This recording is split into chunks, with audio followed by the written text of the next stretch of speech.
Well, yes, Sipuk. We're just going to start here in about 5 or 10 minutes. Later,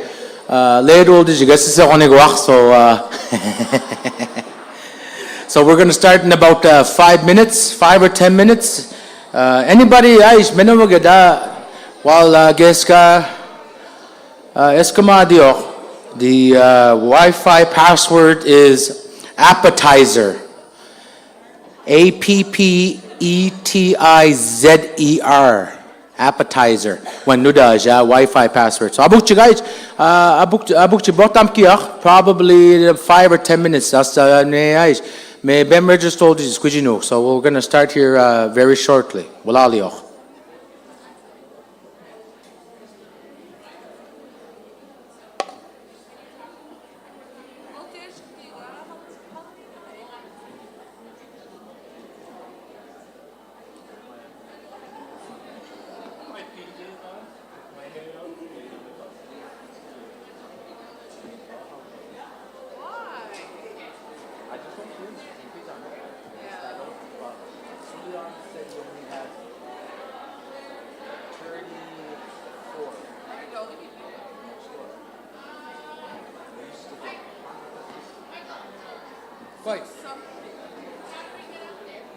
There's stairs around?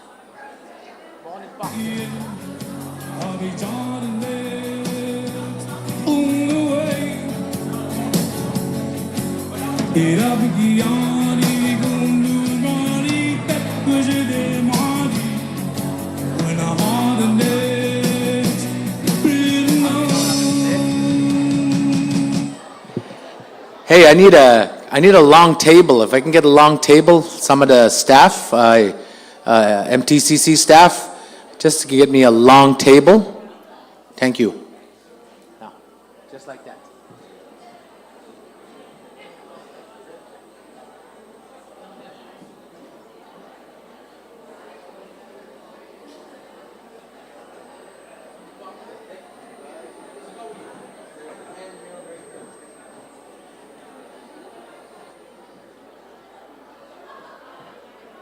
So hopefully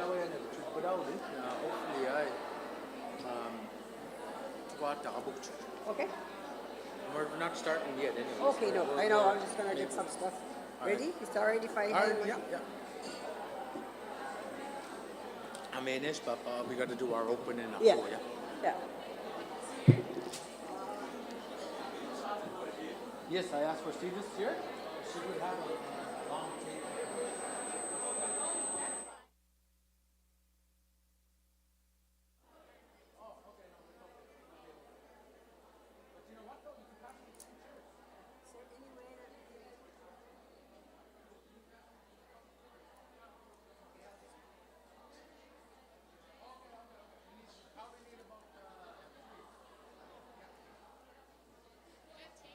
I don't have tape on me. No.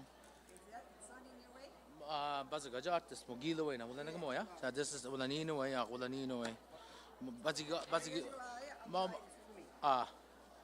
mo kamo na bugo game. South-ish pe na mo la arka. The remote for the clicker. Wala de gado ko. Okay. That I don't know. That looks like a remote clicker to me if I ever did see one. I gotta be the clicker. So. Oh, important. You got the most I important know. job. I'm assuming it's this. It looks like and it. you point it back there. Nah, deal? Yeah. Okay. That muay, it'll be right there. Mo dunok someone tabituk. So can we go sit down there until you're done? Yeah. Muay, mo la muay like a introduction or anything like that.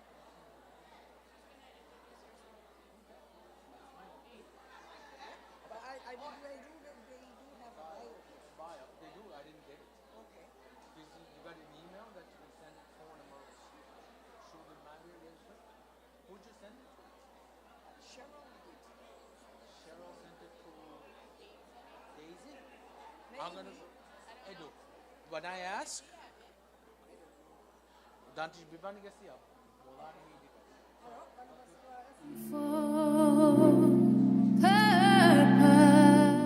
Bibani kasi up. May sagot ko.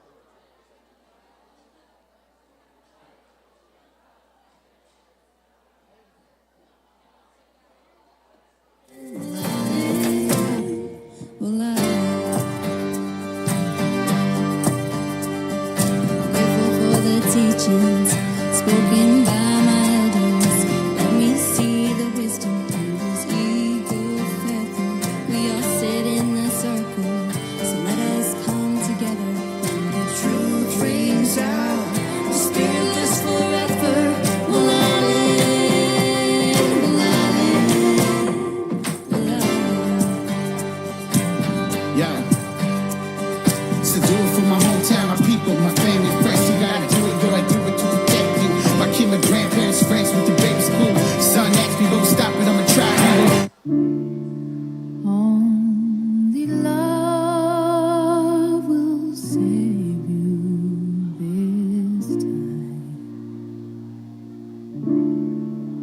Hopelessly fighting to escape your mind. And no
Wali asipuk.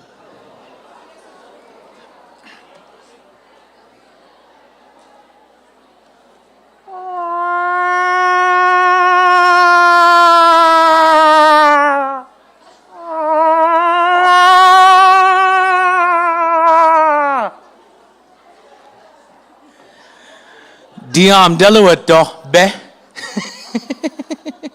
Wali asipuk no madut. Good morning, everybody. Nindelo si Michael Ardeni, Dleo Yesasonik, and I'm the Red Road Project Coordinator at Mi'kmaq Ginamadnoy. And today, just like Mr. Nele here, I'm going to be your guys' MC. So walalio nagisko dam delbijidayo. I got some things that we're going to have to, just before we start.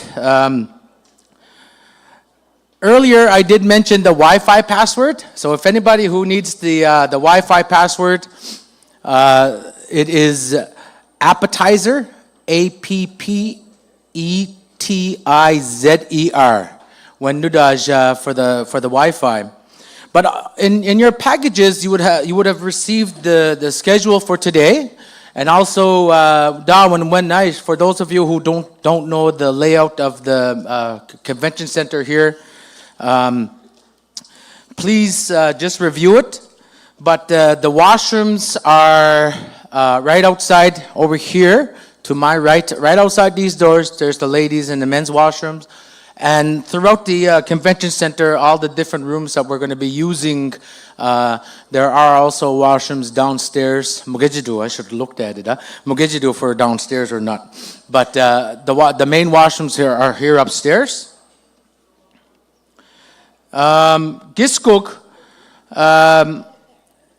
today we're going to be using what we call a passport, a stamp passport. So if you're going to be going to all our sessions, you're going to receive a stamp on your passport. I do believe that was inside your bags.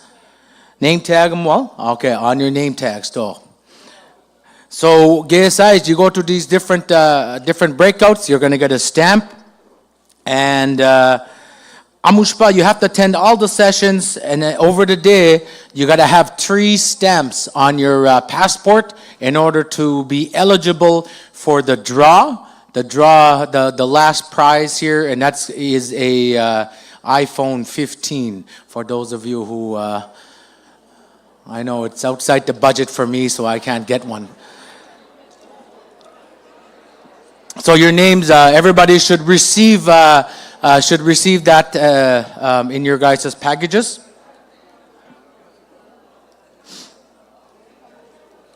And also, there's going to be in every room, there's going to be a feedback form, which is a QR code. You're going to see them on the tables. Take a picture, give your feedback on that Google form, and you'll be entered for a chance to win a $100 gift certificate. So, guys, pay attention to our schedule here today. And before we move along, I'm going to invite an elder from Escazone, Elder Georgina Doucette, to give us an opening prayer.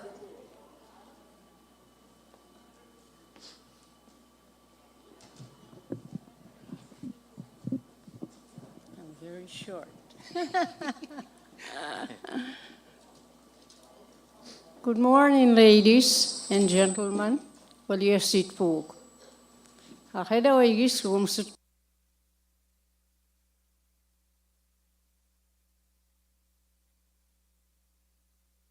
Son and of the Holy Spirit, amen. Remember, O most gracious Virgin Mary, that never was it known that anyone who fled to thy protection, implored thy help, and sought your intercession was left unaided. Inspired by this confidence, we fly unto you, O Virgin of Virgins, my Mother. To thee I come, before thee I stand, sinful and sorrowful. O Mother of the Word incarnate, despise not my petition, but in your mercy hear and answer our prayers. Amen. Niska mokchidla nagwek tel glokig na muyak wal duguyadi gahmago yam sere yuksiwek. Nigeesit puugeda mulega viksik tuaan malgiganevudi, ventarooqudi ahansaduoren. Isulta horoigissuduman kisko kiilamset kohoigaadlegukpidin nadliach. Anteluisidauchit niskama hujuuliniskam sednogmar.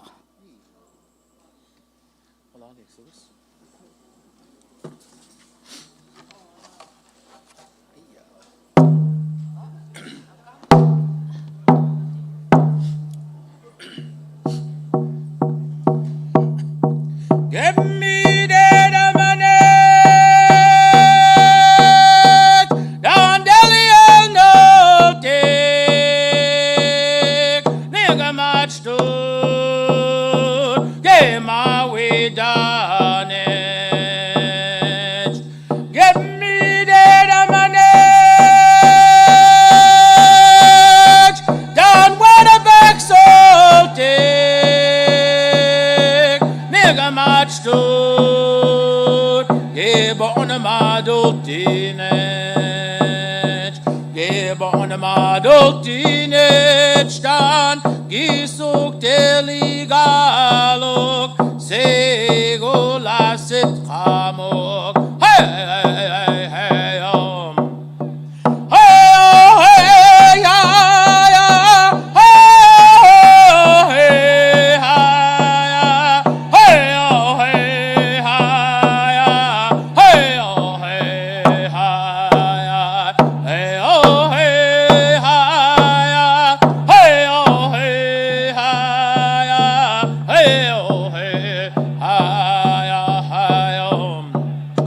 give me that money,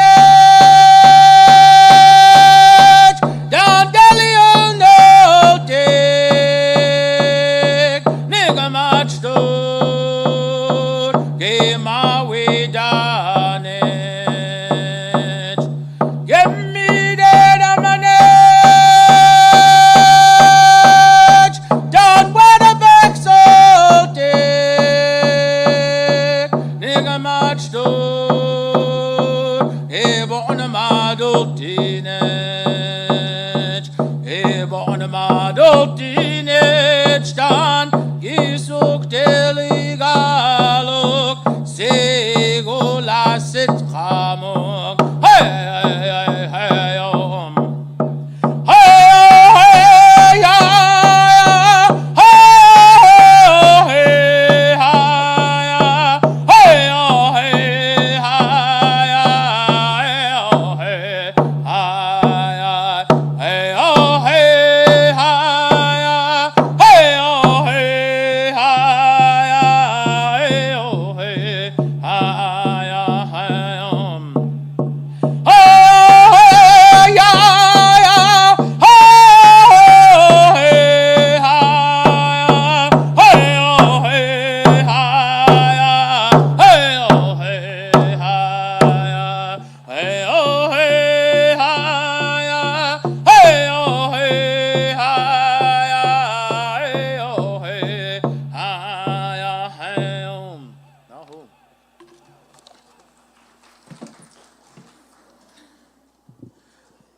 Walalio, gisbing bidar of nige.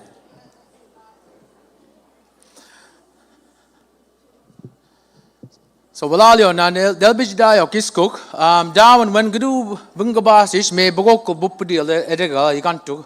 If anybody there's more chairs up towards the front here. Don't be shy. I don't bite. So before we move along here, I'm going to invite the executive director of Mi'kmaq Ginamadawi, Blair Gould. She's going to say some awesome words. Wonderful. Well, Michael. Juguda. Tit. All over. All right, in respect for our time and our keynote that is right behind me, I'd first like to thank the elder for the prayer and Michael R. for his introduction. I don't know if I can Julian, these lights are quite stark.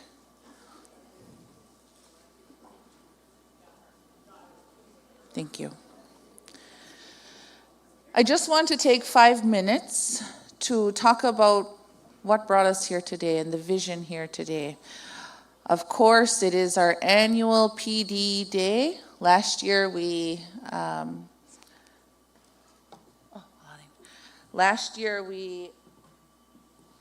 learned and hosted a PD around technology integration. And shortly following that PD on November 1st, 2022, we thought about this year's theme, which is language and culture. And we, of course, wanted to bring the message clear. It is, language and culture is the #1 priority for Mi'kmaq and Amadnoy. It is a shared priority amongst all of the communities. It is what drives us to improve the lives of students and their families, and also the overall well-being of our communities. Teachers and staff play a role in this reclamation, revitalization, and preservation of language. Even if you are not a speaker, you have a responsibility to the community that you serve and the children that are present in those schools and their families to promote language, to promote culture, no matter what your language capacity is or anything that, of course, could increase your own comfort in teaching language and culture. Mi'kmaq and Amadnoy is always here to support, and we'd like to hear from you. So I will end that message today. I just wanted to share the vision of why we're here, why we're all participating in a PD that is all about language and culture, preservation, promotion, and reclamation of that for Mi'kmaq people. We wanted to share that everybody in this room has a responsibility to promote it and to reclaim it and help our students.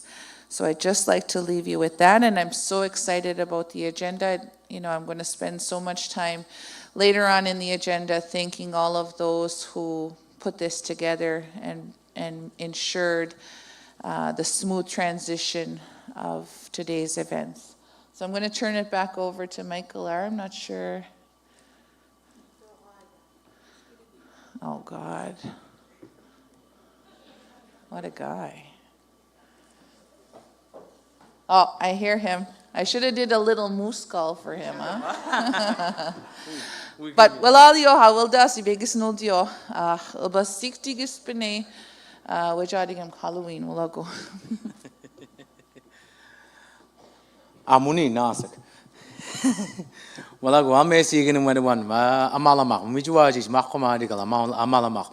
I was giving away a mackerel for the kids' treats yesterday, so at the end of the night I still had a bucket full of mackerel, and I don't know why. I'm not too sure if Doreen, before we move on to our keynote, I don't know if Doreen, if you wanted to, I know we spoke very quickly. I don't know if you want to, okay, yeah. Just a couple minutes here, Doreen and Amber are going to do a quick little presentation before we go on to our keynote.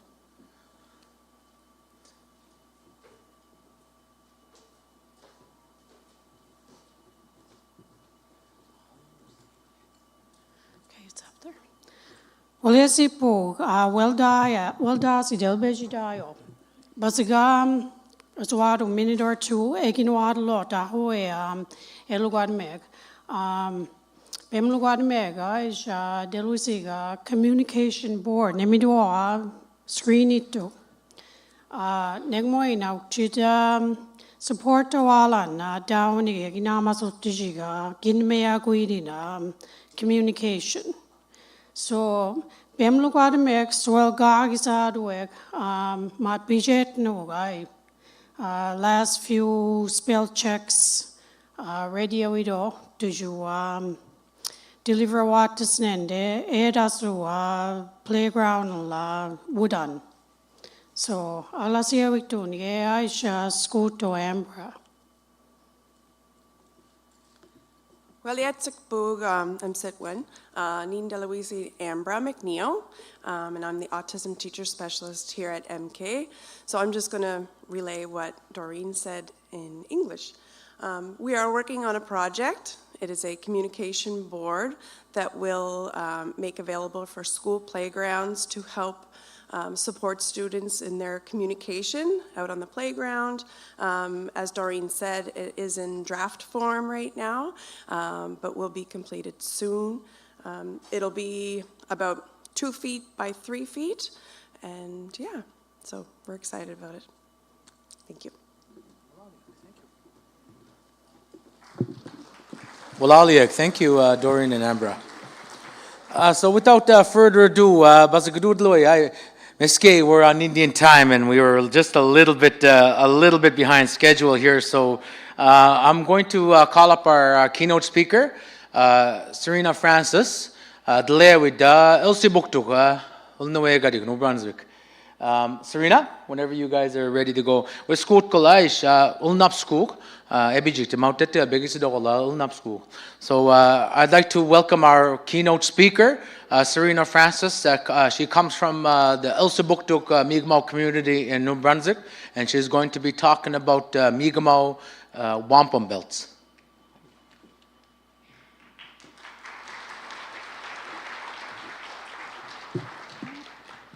Mekar wala yaktan da loju dayo aktan del wigumio meragir dai wasku da mokiskuk aksabono nofti kunjanna amuspa bokon muki meragi guisin nofti chikakasa dimiris not miris da agino away. So I'm really grateful to be here, and I thank the organizers for making this possible for me to be here. One of the things that we're learning is our kids are really hungry. They're hungry to know who they are, where they come from. And I see a room full of hopeful providers of that teachings. So I'm very proud to be here. Presentation, please go on.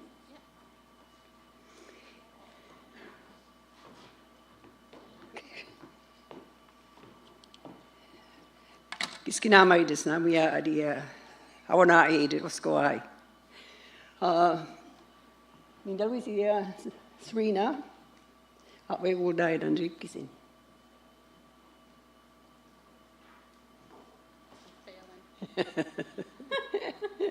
Isatas ne nalgek to do bukchi.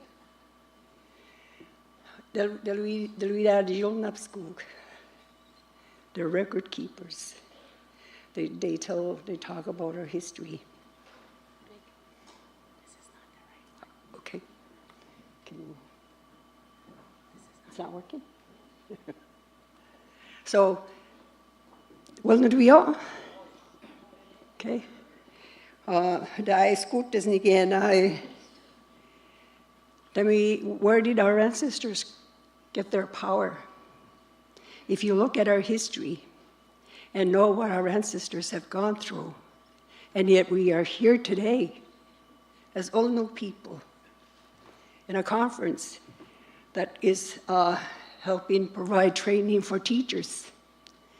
So that's the power of our ancestors. And what I'm hoping that we will generate from this session is a plan to put together so that the next 7 generations from now, they too will know who they are. They too will know they're on Mi'kmaq. They will know what their language is, what their territory is, and how we treat one another as human beings. So I will talk a little bit about the difference between political belts and ceremonial belts. And I'll talk a little bit about the history of the wampum belts and talk a little bit about the ceremonies that are connected to our belts.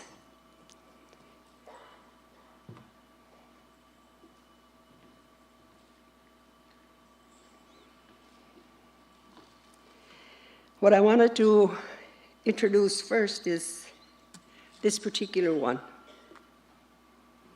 And I call this the power of 2013. And you can see it. 20 is the power that we all have and the power that we all need to connect to.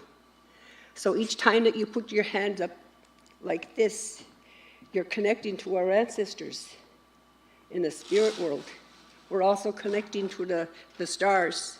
We're also connecting to the sun, the moon.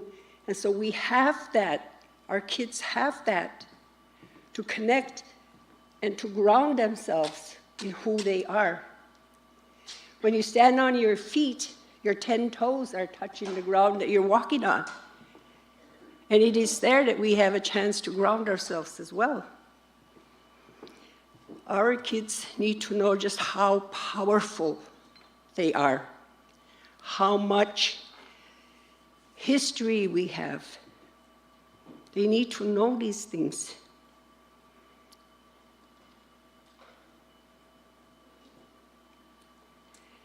So, whatever happens in the sky also happens on earth.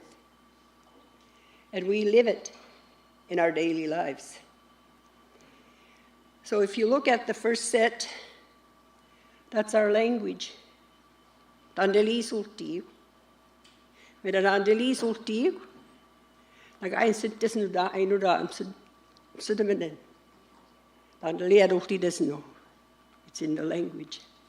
Dan the lago de moody, it's in the language. So give me language you know. Aktek, nakma amigemino, da wera bek sulti. Dat het leeuwtief. Dat is amijn, moet alleen ook dan hebben schoen. Amijn, maar ik gek. Na een meer gemagi. Dat is dus seminar leeuwtief ik dit. Als je nou mij denkt, dan dacht je dat is een rij, dan helemaal goed daar. Dus je moet dik. Dan heb ik lamse dat sultief. Dan heb ik klapse dat zo tief. Dan juga sa asu de mahadi. Dan juga sa kamu kigmana. Mera mi guide den, dan juga sa asu de mana lelo wenam sid nogama. Dan juga stelo wenam sid nogama. Na was kudem sid koi. Dan desi het wana lachsin, alle gaat. Da I was je gek mami gek. Nam sid na nogama. Amos pa mena aankweer op tief, aankodem hoek. Toen je blij en dan links langs de rond, dan leer op die dus nog. Dan Louis de Midi zei, dan leer op die dus nog. Del Wadijik, you can't be a nation unless kogen men dan de lezen. Ik kon ook dan de lezen op die. Del Wadijik magist Louis who wouldn't stay a nation. Kogen mon maak me go. Ik kon ook maar go. Tel we zien mega magi. Tel waar is je magist Louise won kill nation.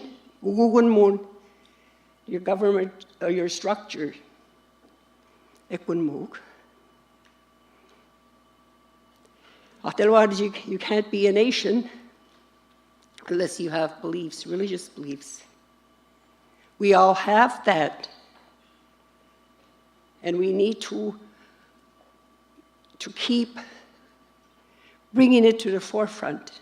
Our kids need to know they are a nation and they must act like one.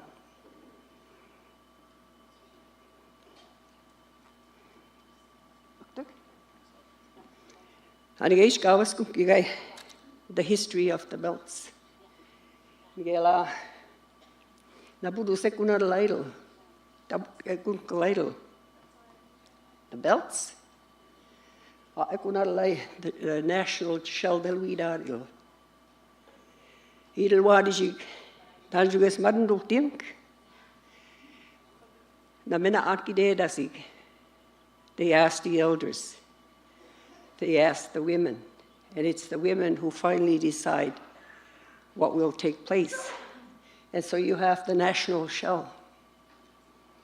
And when it is established that war is going to happen, they blow on that shell. And it's then the warriors take off, the runners. They go to our allies to get support. So the other picture is also another picture of the Budus. These are really critical information because sometimes you hear people say, well, wampum bells is not Mi'kmaq. It's something else. They are agreements that we make with not only other nations, but we also had some agreements also with our other brothers and sisters who live the earth. There's a story about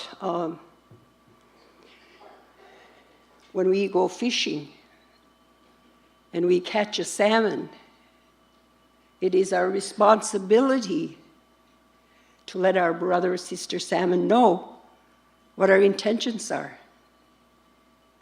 And once they know what our intentions are, they will offer their life, or if we point them to the water, they know we're going to set them free so they can grow some more. And you also have an agreement with the moose here, I understand. So we've always had agreements. We always knew how to live with all our Sinogama. And that's how we did it. In our journey, we pick up little pieces of information that may not make sense to us at that time, but it's in our bundle. It's something that somebody said, it's something that somebody did, and we put it in our bundle. I remember being young. I was young once. But I do remember at one point, it was always the practice, and tomorrow would be that day, that my parents would go and make an offering, go say prayers to their loved ones. And at one time, I was with my mother, and I was kind of like moving around a fair bit, and she was trying to calm me down a little bit, and she said, "What the Aussie?"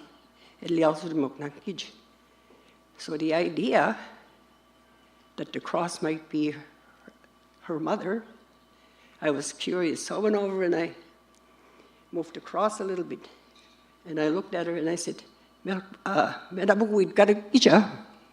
she laughed. And she said, "No." And she pointed. And as it would be at just that time, the Milky Way was showing.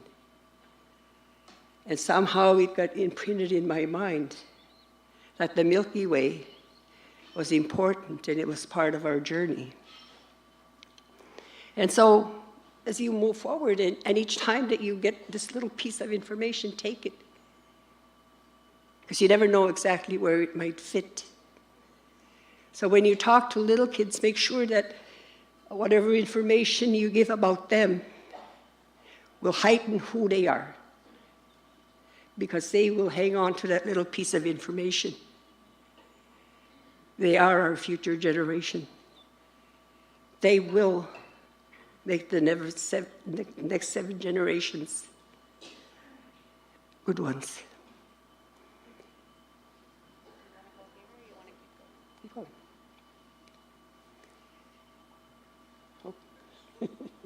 Technology.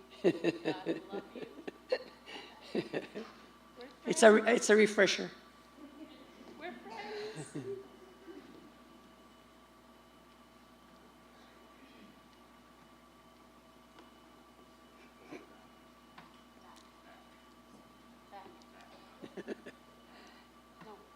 The other thing that I learned was my father came home from harvesting some medicine,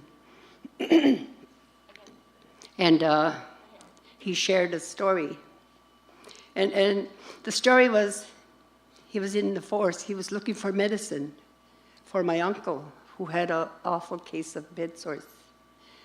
And he said he was in the woods and he was kind of looking around.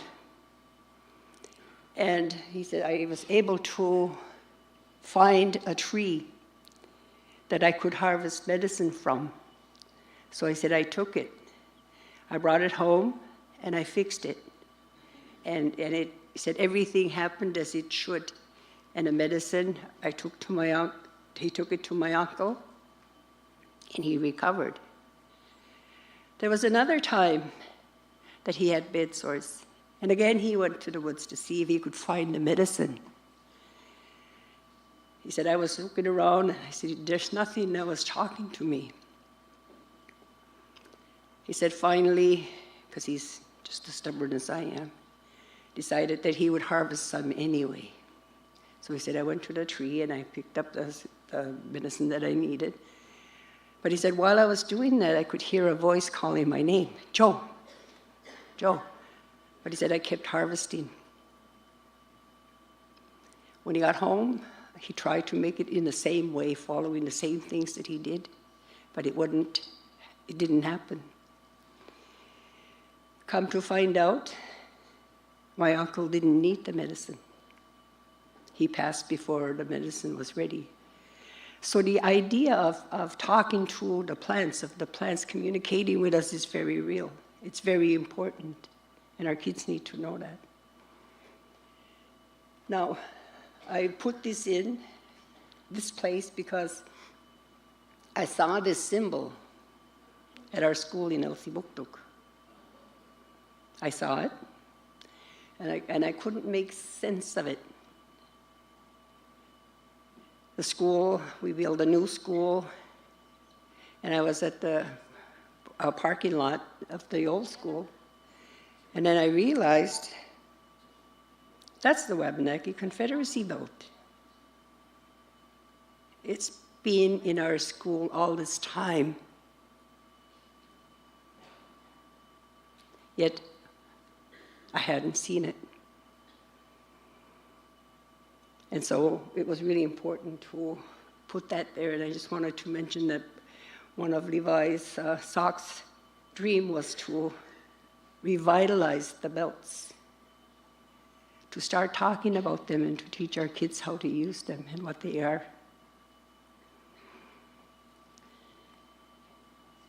And so I have a belt here. The screen before that was a shell, quahog shell, and that's how the wampums were fashioned, from shells. And they were also, according to some, that they might have been using amethyst. In one of the stories, Glooskap stories, Glooskap makes a necklace for his grandmother, and he makes it out of amethyst. So the Wabanaki belts are, and you get a chance during the course of the day or after this session, the belts are all here, so you can take a look at them. So the Union of Four Nations is the top one, and that's the agreement that that they got together and that they would support each other in times of war. They would support each other in times of, they would celebrate with them too. But if the four nations went outside of our territories, if we went to Kagnawag or to other confederacies, we would signify that by this belt. So it's the four nations going outside and they're going to the log house, and they're going to be talking at that place. In times of war, in times of, and I talked about it a little bit, the third one would be the belt that would go out, and that would announce that there is imminent threat in our territories, and we may need to call on you. We are calling on you to come support us. When peace was established, then the belt was sent out to announce that peace had been established. The next one is the mourning belt. And the mourning belt, if a leader or if somebody prominent in the community passed away, they would send that out. There would be a period of mourning. Then there'd come a time when they would choose a leader. Now, what sometimes would happen is that the other nations that we are allied with would approve of our choice. They would not necessarily pick our leader, but they would say, yes, this is someone that has the same philosophies we do. So those are the 5 belts, and you've got something that says, there was a 5th nation, Abenaki, and they were loosely affiliated with with our organization. They were loosely affiliated. The next belt, next set of belts, the 5 belts, I was told that at one point it was just one. They were able to tell a story of what is going on or what happened, our history.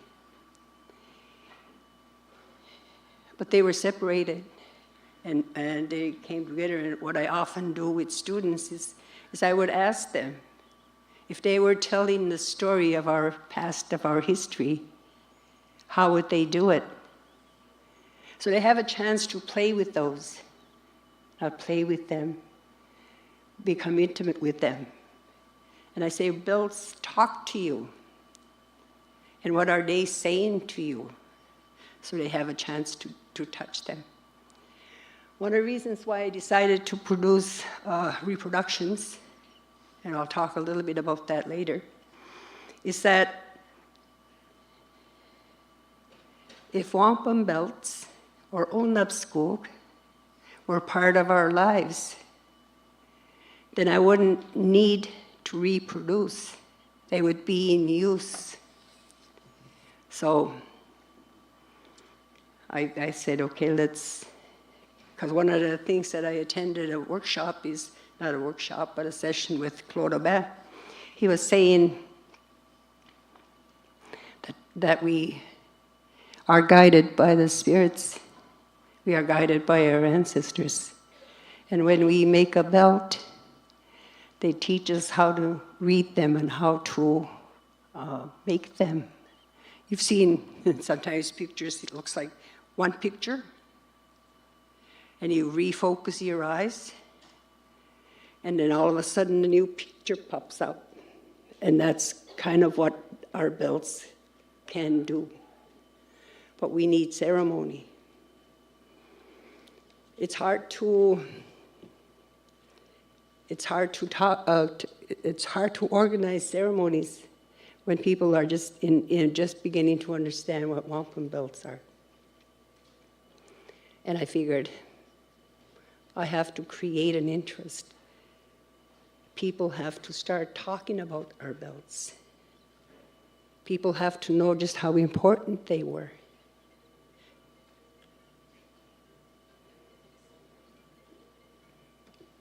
I don't have my phone with me. Sorry about that.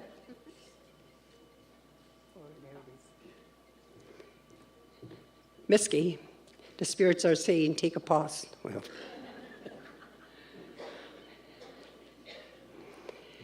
So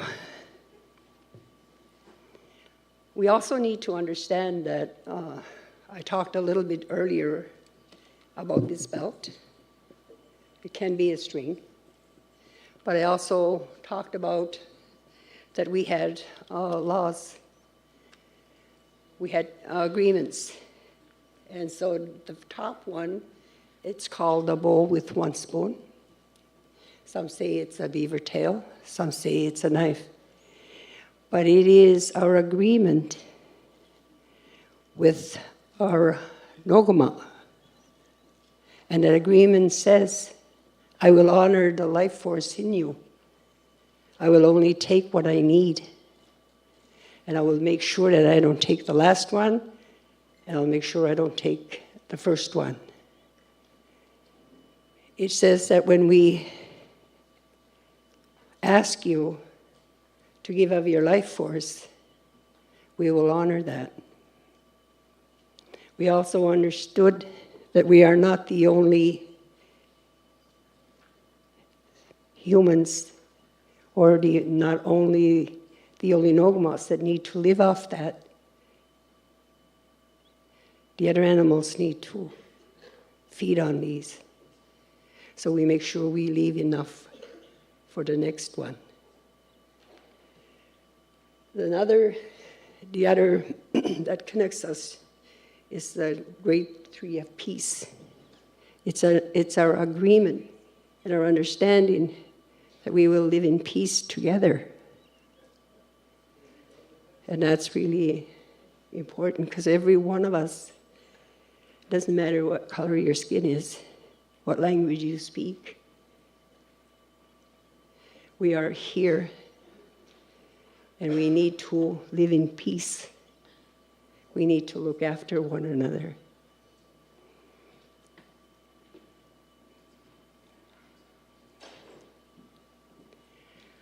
Again, I was talking about what would it be like if we were creating our own beads, our own belts. And one of the things that I created was this particular one. And it was to talk about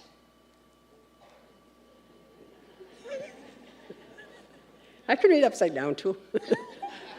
I won't explain the belt to you, but it was only my understanding of my responsibilities while I'm on earth. Not only to the people that I share the earth with, but also to the ancestors, to the next 7 generations that are yet to be born. I have a responsibility towards them, for them. So that belt was created for that. And the next one that I created was one for our Sa'amo, Chief Aaron. Because of all the things that he has done, for all the things that he has accomplished, I figured he needed to have a belt that he could have to remind him of his own history.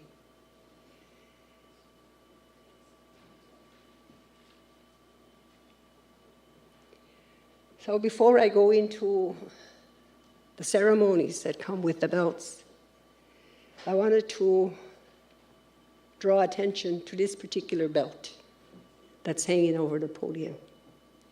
That's the belt that you saw in the picture earlier. The Buddha's wearing it. When I made it, I know it was a replica. And I know that someday I will be able to find, there's some things that I wasn't quite sure of at the end, but I left them there.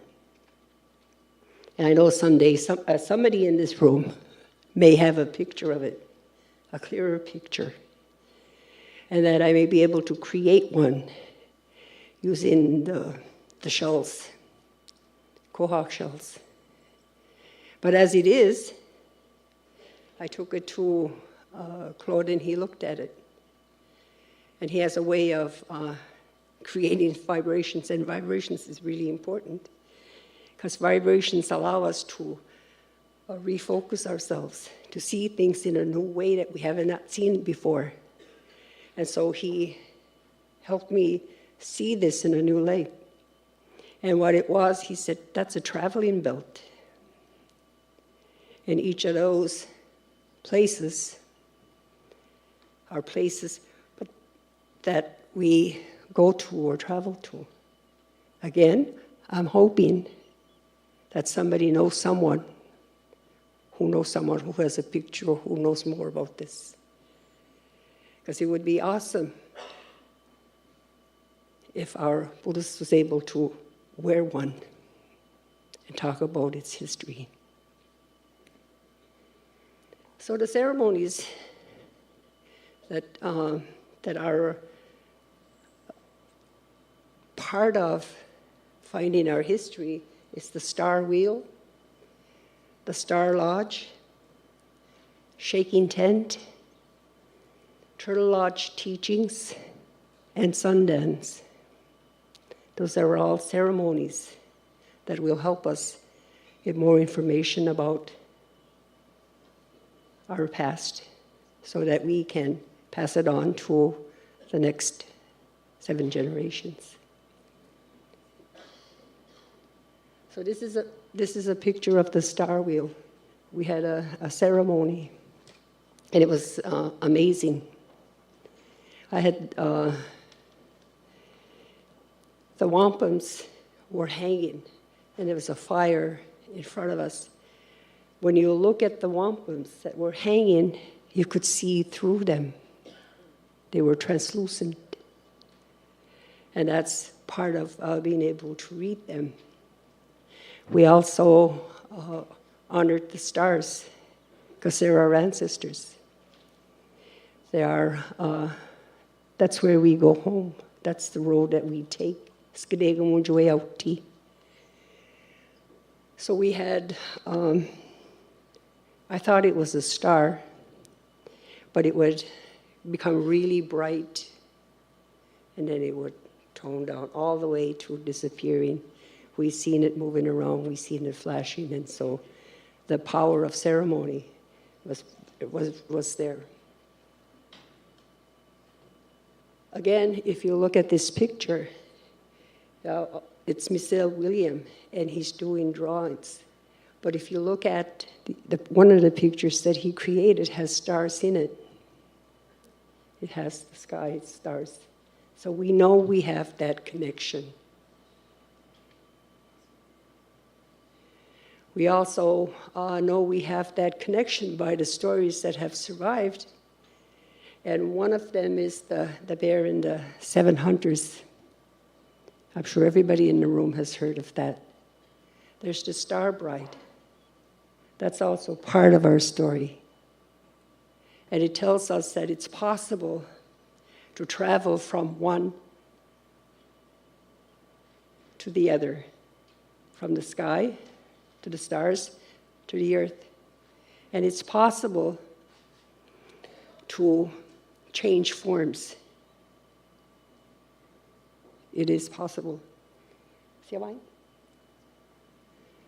So the other thing is there was a song that has been recorded, and my assistant will read it in English.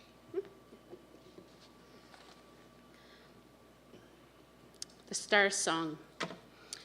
We are the birds of the fire. We are the stars which sing. We sing with our light. We are the birds of the fire. We fly over the sky. Our light is a voice. We make a road for the spirits to pass over. Among us are 3 hunters who chase a bear. There never was a time when they were not hunting. We look down on the mountains. This is the song of the stars.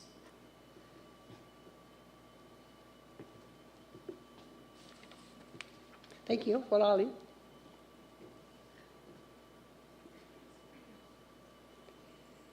So I'm going to share some of the work that we have done. Again, my Suzanne Bernard, my granddaughter, made that particular design. And she made it so that it would reflect our beliefs that whatever happens in the sky also happens here on earth. And so with the bear and the bear hunters, you know, that Robin gets covered with blood, and he shakes the blood off. And it's that blood that colors the earth so that we have fall leaves. We have different colors. We understand that we have a connection with that. Again, the 20, 10, 10, And the 13 stands for the 13 moons. And it's the moons that have a lot of power over our lives. So one of the workshops we did was teepees and telescopes in 2023, and we did that in Calgary.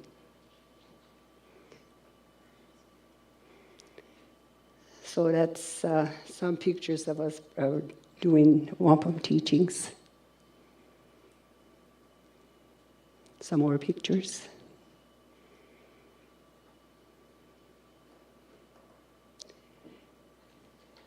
Now, if you look at the one on this side, I have trouble with left and right. I apologize. But one of the things that we wanted to do when we first started was we wanted people to create their own belts. And by creating their own belts, they'd be telling their own story. But what happened is we found out we didn't have enough time. And it took a full 2 days. But those, if you look at them, each one of them has a different belt that they helped to create.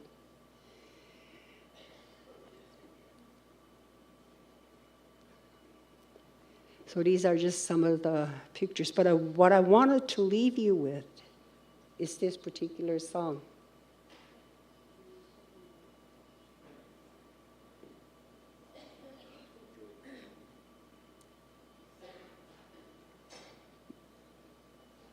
It's supposed to be, it's hyperlinked? Okay.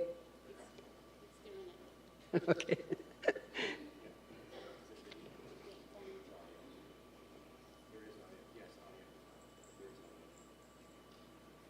We'll skip the commercial.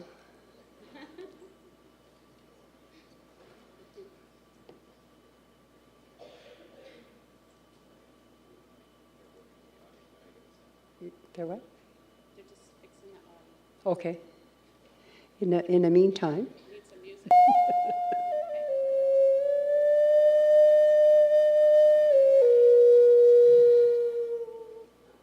Kwe ni kama ulap ko manamu kay kadi wajia. Pet kiri mon nego kulsuan a ulori. Kisa kanek wajamon nek a abo mon nek. Dandal weji tokse panta ori. Ulat sit amu dan emu dia. Kisak sit amu bembilwasi kukmuchin desiska chesis desibu ak. Midway ko chininen dan desik ni midway. Te uchiki chikada mo mone midwo sit amu. Bemado desik madna kewaan. A akchija amijwa dan deli eno. Midway dan del wejidua ta idal tektelia a desibu pet kidamon nego koloswaan uchida bo on madi kedua bo on nek medan lion mi toksep ko edan ton ni misit midas neninen medwe tandel ke was kuigam kula koloswaan tan nsit toksep ula bet kidamon nego Antli sudina en memun bilweg atang gilaw deli sultio. And kulswaan mina mi magical stigam sit koidan mi magic. Kejiweg medweg dan denin seda signa. Kedua po omunek na tandil yung midaroksep. Kisa ay mudiek wajit ko yung nek. At tande sikta ikeiduek uchit kilo tande lotio naninen eladuek tan e mudijik ni majuinu kulo wajwe kadi elida sultie kesi tukwala neno sa awek chija amich tan mene badijik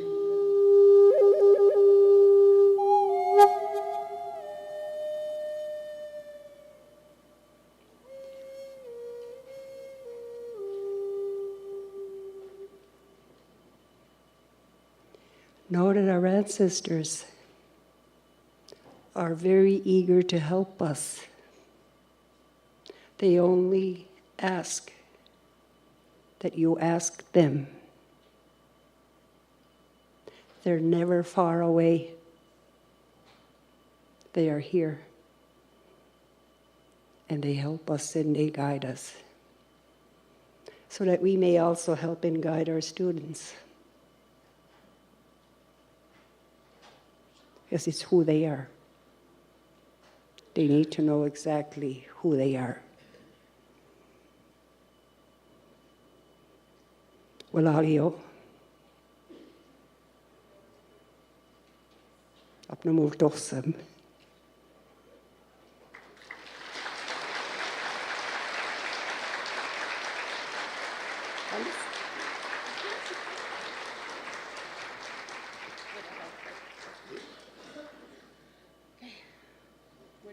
The belts are here. Can't hear you. Oh, yeah. I keep thinking I have a super voice that he can even hear me even when I'm away from the mic. The belts are there. You're welcome to hold them, to touch them, because they are made for teaching.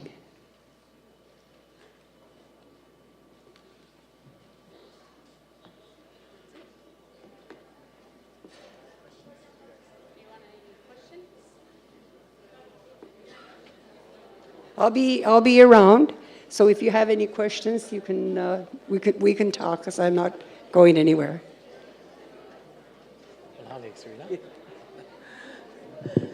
Walaliaga, Serena, and on behalf of Mi'kmaq Ginabanoy, Ignamulag, Walai, just a small token of our appreciation. If one more time here, ladies and gentlemen, and give Serena a round of applause. Walaliak. Dalawa dais dawan when gudu adne up to all dol napskok kisugudad of detail igantuk, and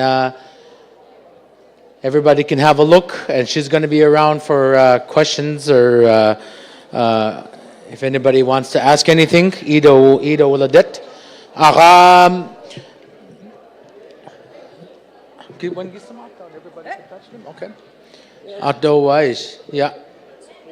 So dalawa to when gudu samadu waldo kisi akatte doksop to menagamen. If anybody wants to look at them right or pick them up, you can look at them.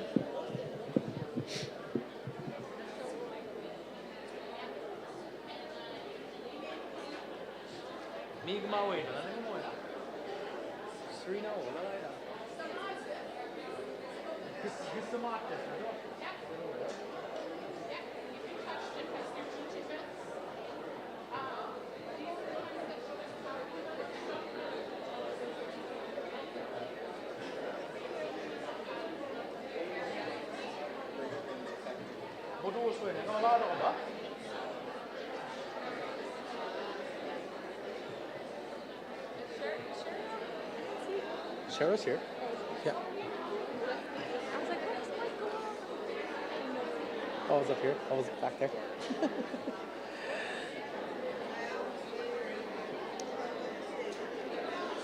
So we ended a little early here, so we'll break till 10:45.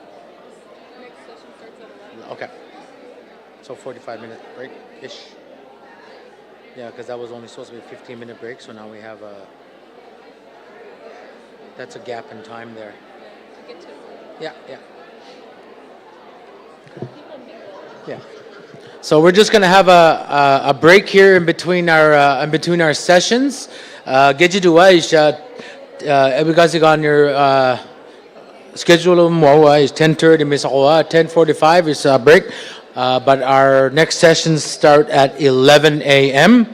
And if you take a look at your schedules, session 1 is going to take place in this room here, Glooscap A and B, with Dr. Elder Uncle Gerald Glode. He's going to be the art of storytelling. Session 2 is going to be in Glooscap C, and that's with Bobby Lee Dennis. Session 3, Joe and Judy Gugu, they're going to be in Glooscap D.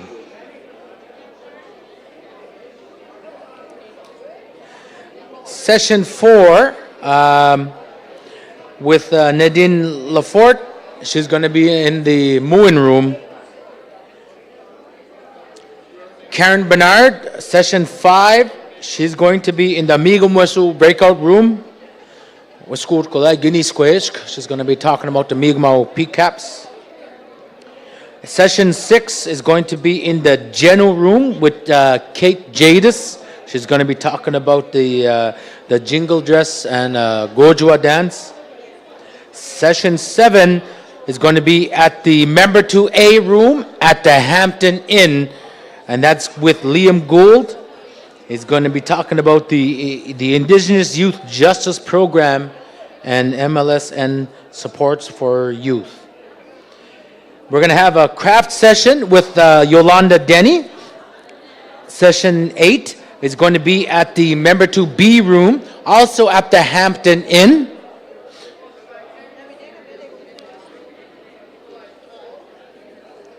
We have UNSM is going to be doing a guidance counselor mental health support.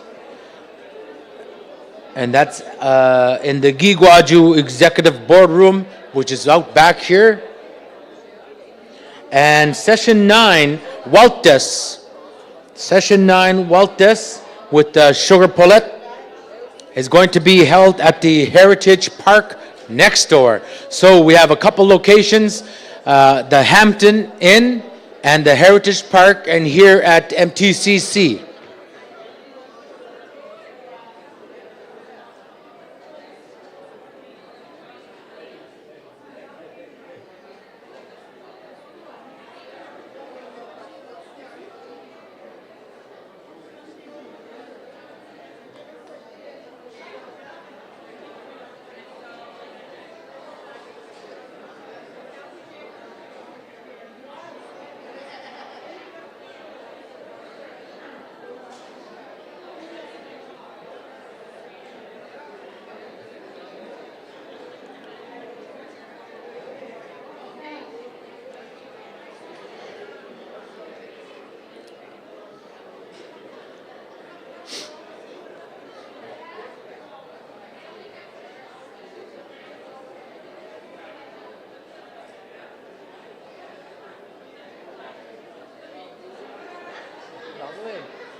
Yeah, because the clicker wasn't working. But we have a Bluetooth keyboard that does work. Oh, God love you. Yeah. Look at you now. That's see? So, Techno. yeah. All right, thank Well, you. I didn't. This isn't our clicker, and I didn't trust it. I also don't trust our clicker either. Your clicker's not working. What? Yeah. Yeah, I was wondering if it wouldn't work like on this. It's off. Oh, that's why. Let's try it now. It still might not work. Connect it. Oh, There we go. Yeah. Doing something. Yeah, no, it's working. Doing So something. just got the arrow It's doing keys. something. That goes backwards. That goes forward. All right, yeah, there is a double Is that there. everything you need? You betcha. All right, we're just gonna throw this in. Yeah, I'm gonna use this one. This has got my notes in it. Don't go stealing mine. Talk about my safe look. Help if I had the right side up. Here. Oh, thank you. Nice and focused.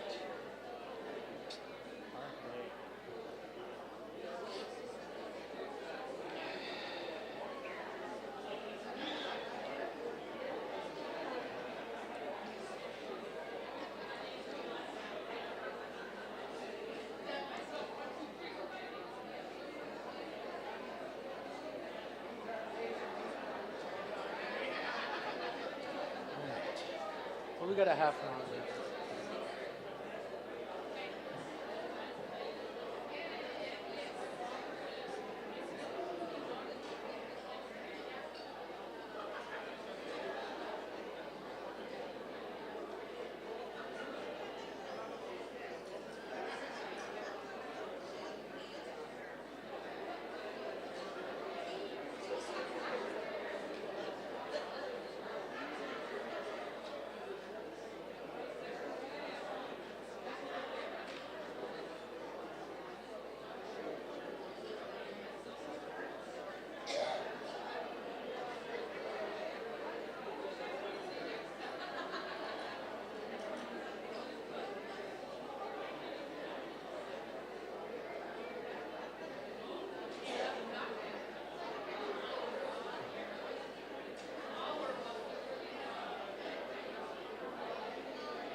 Just want to remind everybody, in about 15 minutes, our breakout sessions are set to begin.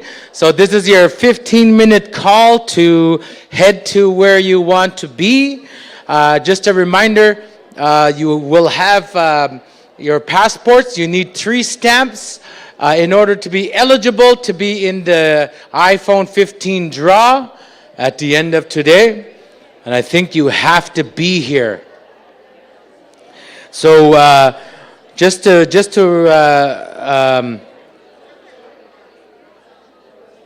in this room here, Glooscap A and B, Dr. Uncle Elder Gerald Glode is going to be here with the art of storytelling. Session 2 is going to be in Glooscap C with Bobby Lee Dennis, teaching Mi'kmaq through song. Session 3 is going to be in Glooscap D with Joe and Judy Gugu, and they're going to be talking about plants and medicine and land-based activities at the Wego School. Session 4 in the Moen Room, we're going to have Nadine Lafort. She's going to be talking about land-based learning, planting the seeds of Nedugulimk. Session 5 at the Mi'kmaq breakout room, we're going to have Karen Bernard. She's going to be talking about the Guinea squidge, the Mi'kmaq peak cap.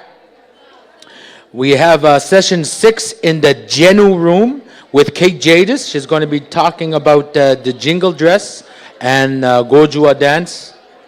For session 7 at the Hampton Inn in the member 2A room, Hampton Inn, we have Liam Gould and what the Indigenous Youth Justice Program and the Mi'kmaq Legal Support Network offers youth. We have crafts with Yolanda Denny, session 8, also at the Hampton Inn, member 2B. We have guidance counselors, I think that's your guys' session, at the Giiguaju Executive Boardroom, which is behind here in the back. And that is with the Union of Nova Scotia Mi'kmaq. And session 9, and that's session 9 is with Sugar Pullet with Waltis. If you want to get your butt whooped, bring $20. I'll be over there at Waltis, and that's going to be at the Member 2 Heritage Park. So this is your 15-minute warning to head over to your the sessions that you want to join, and then at 12 o'clock. You're all going to be here on time because that's one thing Ulnus are never late for, and that's food. So supper's going to be here, or lunch is going to be here at 12 noon. So we'll see you guys here, everybody back here at lunchtime. And we're going to also have a youth panel all at the same time, focusing on language and our young people. So we'll all yoch, and we'll see you guys here. If you guys are here for Gerald Glode and the rest of our sessions, please, this is your 15-minute call.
Uh-oh. Just going to introduce you. Easy peasy. Easy peasy. Yeah. Thank God it wasn't my car. Gwen Idaptuk, Waliasipuk. I'm here to introduce our next presenter, Dr. Gerald Gload. Dr. Gerald Gload is an artist, carver, and educator from the Mi'kmaq First Nation, Millbrook, Truro, Nova Scotia. Gerald started his career working as a graphic designer for the Nova Scotia Department of Natural Resources, Communications, and Education branch. The focus of his work with the province moved from forestry education to wildlife, wildlife to nature, and then from nature to native. After 25 years with the Department of Natural Resources, Gerald is currently assigned to the Confederacy of Mainland Mi'kmaq to work on the Mi'kmaq Dibert project through the Office of Aboriginal Affairs, which is located near a 13,000-year-old Paleo Indian site. The Mi'kmaq Dibert project's primary goal is to build a Mi'kmaq cultural center to protect the sites and share their stories. As an artist, educator, and Mi'kmaq storyteller, Gerald has become both an advocate and spokesperson for the project. In his capacity as the Program Development Officer for Mi'kmaq Dibert, he guides the development of visitor and educational programs for the future cultural center. His stories and interpretations of the Glooscap legends have captured many audiences. This new position has taken Gerald and his wife Natalie and their two sons Gerald Donovan and Kyle on the road throughout Mi'kma'ki, revisiting the sacred places found in the Glooscap legends. Welcome, Dr. Gerald Gload. Thank you very much. Thank you. No, I was going to say the first thing I want to say is a disclaimer, and that this isn't so much about the art of storytelling. This is the art of storytelling as myself as an artist. This afternoon, I was going to say Mercedes Peters is going to do a presentation on the Glooscap legends, oral histories, and our cultural memory timeline. That's more of the story part of our sessions. And I don't know, if I could get to the PowerPoint presentation, I don't want to see a picture of me up there. It's like, there you go. That's what you should be looking at. Yeah, and again, this is what I do, and this is what I've done for a living all of my life. Even as a young guy, like being raised by my grandmother, she's the one who introduced me to the legends and the stories of Glooscap. And whenever you're speaking of stories, they evoke images. I had no pictures. I had no books that had these images in it, so I had to create my own. When you see that little one in the title, it's basically the little boy that was raised by bears. And it's one of the first legends that I had, and even thinking, like, I'm doing this one basically for Barb Syllaboy. And it's just because Bear Clan is so strong to her. That's what I'm going to be doing today, is going to be sharing art. I'm going to be sharing the methodology of how things become to be, from spoken word to visualization, to even some of the techniques that I use. And definitely one big art project I get to work on every year, and that is the Mi'kmaq History Month poster. Now, the Mi'kmaq History Month poster actually has an entire committee of people who work on this, linguists, our elders, our writers, our authors, the graphic people. But because I'm the guy who actually stands behind with the paintbrush, I'm the one who gets all the credit. So it's always, Gerald's new poster's out. And I'm like, yep. I don't tell them about the other 36 people that work on this project. So shh. Keep that to yourself. But again, it all starts off with a painting. Like I said, this one that we did before with on Ottawa, it's like communications. Well, Tim Bernard's my boss, and he saw this painting in my inventory of paintings that I had. And he said, I want to use this for the background of the Mi'kmaq History Month poster. And he said, what's the name of the painting? And I said, Talking to the Moon. And even as Serena was talking about earlier about the 13 months that we had in our ecological calendar, each month is named after something that goes on in the environment in that moon phase or that moon month. I mean, you got a moon cycle that's 28 days long. You got 13 different months instead of 12. So you start doing your math, and you're like, 28 times 13, that's 364 days. That's pretty good, being off by one. And even when it talks about that 28-day moon cycle breaks into a 7-day cycle easily by 4. It's like, well, anybody who plays cards knows that 13 times 4 is 52. That's 52 weeks a year, bang on. So doing the math, our ancestors definitely had a lot to teach us through these pattern recognitions, and the lessons that they teach us and have taught us, they were gifts from the people that came before us. Like, we're not making new stuff up. It's like we're just carrying on all the traditions of the past. And again, that's what that painting was. Just talking to a moon, knowing the names of the month, and knowing where to be and when to be there for the different materials that the Creator had gifted us to receive at that time of the year. That's literally what it broke down to. Even looking at that moon itself, Europeans, they come over with their stories about the man in the moon, and the Mi'kmaq are like, yeah, we got a man in the moon. And they're like, yeah. Europeans are like, yeah, you can see his eyes, you can see his nose, you can see his lips. And Mi'kmaq are like, nope, that's not our man. It said, our man is sitting on a blanket by a campfire. He's got his hand very, very close to his mouth, and you can see the pipe stem. You can even see the headband he's wearing in his head as the smoke bellows by his head. And I did this picture. And we just had a full moon like a couple days ago. I think it was on Saturday.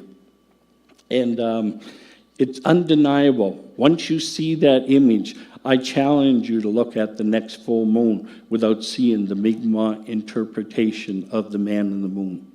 Now, myself as an artist, I've received these teachings through the stories, and I've come across other artists who have done the same thing. Jane Meter has a picture that depicts almost the exact same thing. Amanda Julian, she's got another one that depicts almost the same thing.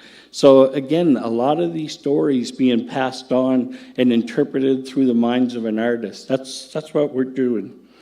And again, teaching that. So this is actually what the moon looks like, but you can still see that man sitting on the blanket by the campfire.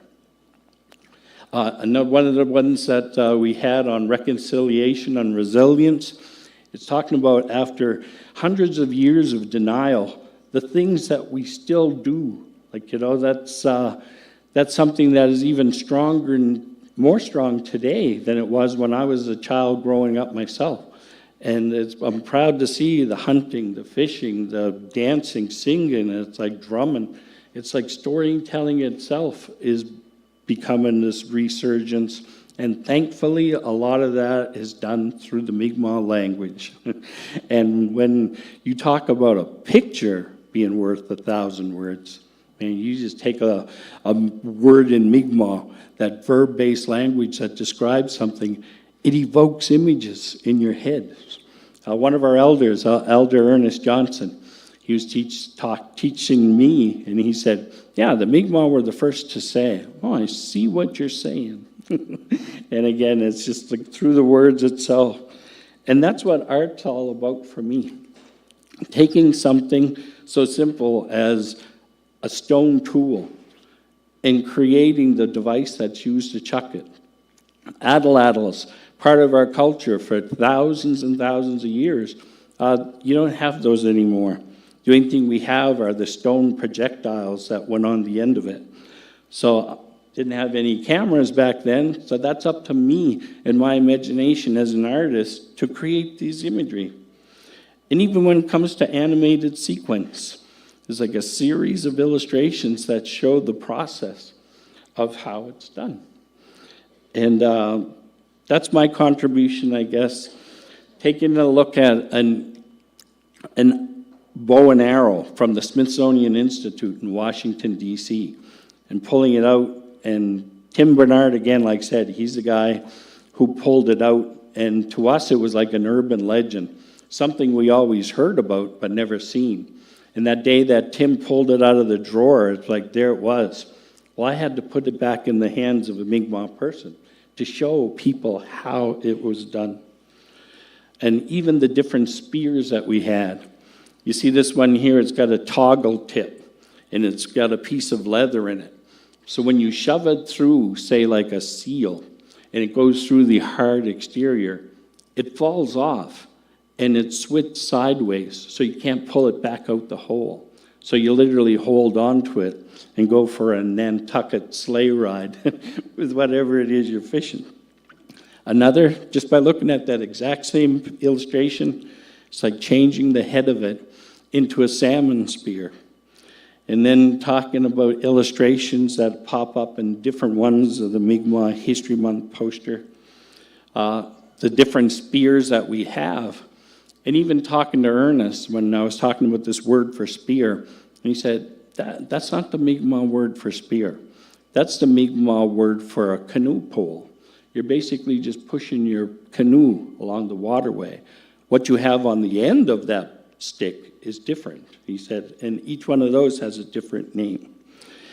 And again, ingenuity coming from the minds of these artistic indigenous ancestors who saw that if you're spearing a salmon, and a salmon has this style body shape, then you need a spear that is literally going to not only penetrate it, but to hold it. So you see that salmon body fits perfectly inside. That's ingenuity, that's art. Same thing with an eel spear, is the size and the diameter and the dimensions of it will hold an eel. And again, a lot of things that we're sort of losing. Unfortunately, global warming and climate change is playing real havoc on our indigenous eeling, especially in the winter season. Another one is even a lobster clamp. Seeing that in a museum and then thinking, this is the way our ancestors create things. And it's, again, based on that body and the use that literally travel the shorelines after storm surge and look for what was called rock lobster. And the lobsters will keep themselves underneath the seaweed. And what we do is we wade along the rocks, take your little spear, flip up the seaweed, and just clip it right on. And that's how we harvested these things without getting pinched. And even tons of signage that I do throughout the province. And I've done many contracts for Parks Canada and the Nova Scotia Provincial Park System, as well as different towns that have interpretive panels. It's putting imagery that were not photographed. Even using it for a park pass. There's some 9,000 park passes made by the Parks Canada for Indigenous people to go on cultural journeys into a park. That's my pass, and each one of these passes has a serial number. My pass is 00001. So, yeah. But even working with the MK, like MK is no stranger to me, and we've worked together for many moons, and working on everything from iPad apps to iPhone apps, and just seeing that in the hands of the kids. Like, I got a 6-year-old granddaughter that uses that. It's like, that's, I don't know, it's just good to see that those are in there. And even my granddaughter, who's only 6, can take a look at a piece of artwork and know whether it's mine. This painting itself, I did on a sick day. It was on a Thursday. I called in sick and I said, look, bud, that's Tim again, Tim Bernard. And I said, I'm not going to be in today, man. I'm sick as a dog. And he said, I have a Mi'kmaq History Month poster meeting tomorrow and I wanted something to show him. So I said, fine. So I got to work at 9 o'clock and I'm just working out of home. And I worked till 11 o'clock that night. So we're talking about a 14-hour day or 2 actual work days on a sick day to produce that painting. But again, talking about the clans. Even working with Jaime Batiste on a lot of our Grand Chiefs and a series of books that went there. You really got to do your homework. It's like doing a project when you're talking about the baptismal of Chief Membertou in 1610. Well, you don't put people in clothes from the 17 or the 1800s. You've really got to bring it down to the time that you're talking.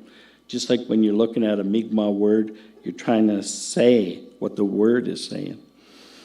And it comes in a lot of forms, whether it is something of the Northeastern woodland tribe, like that style of artwork that we have. It's very distinctively indigenous.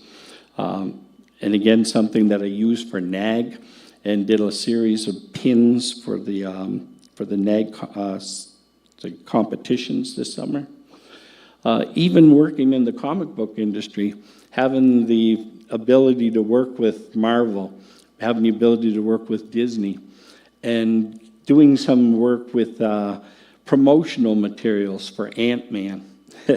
So, yeah, I've had a pretty fun run for an old fella.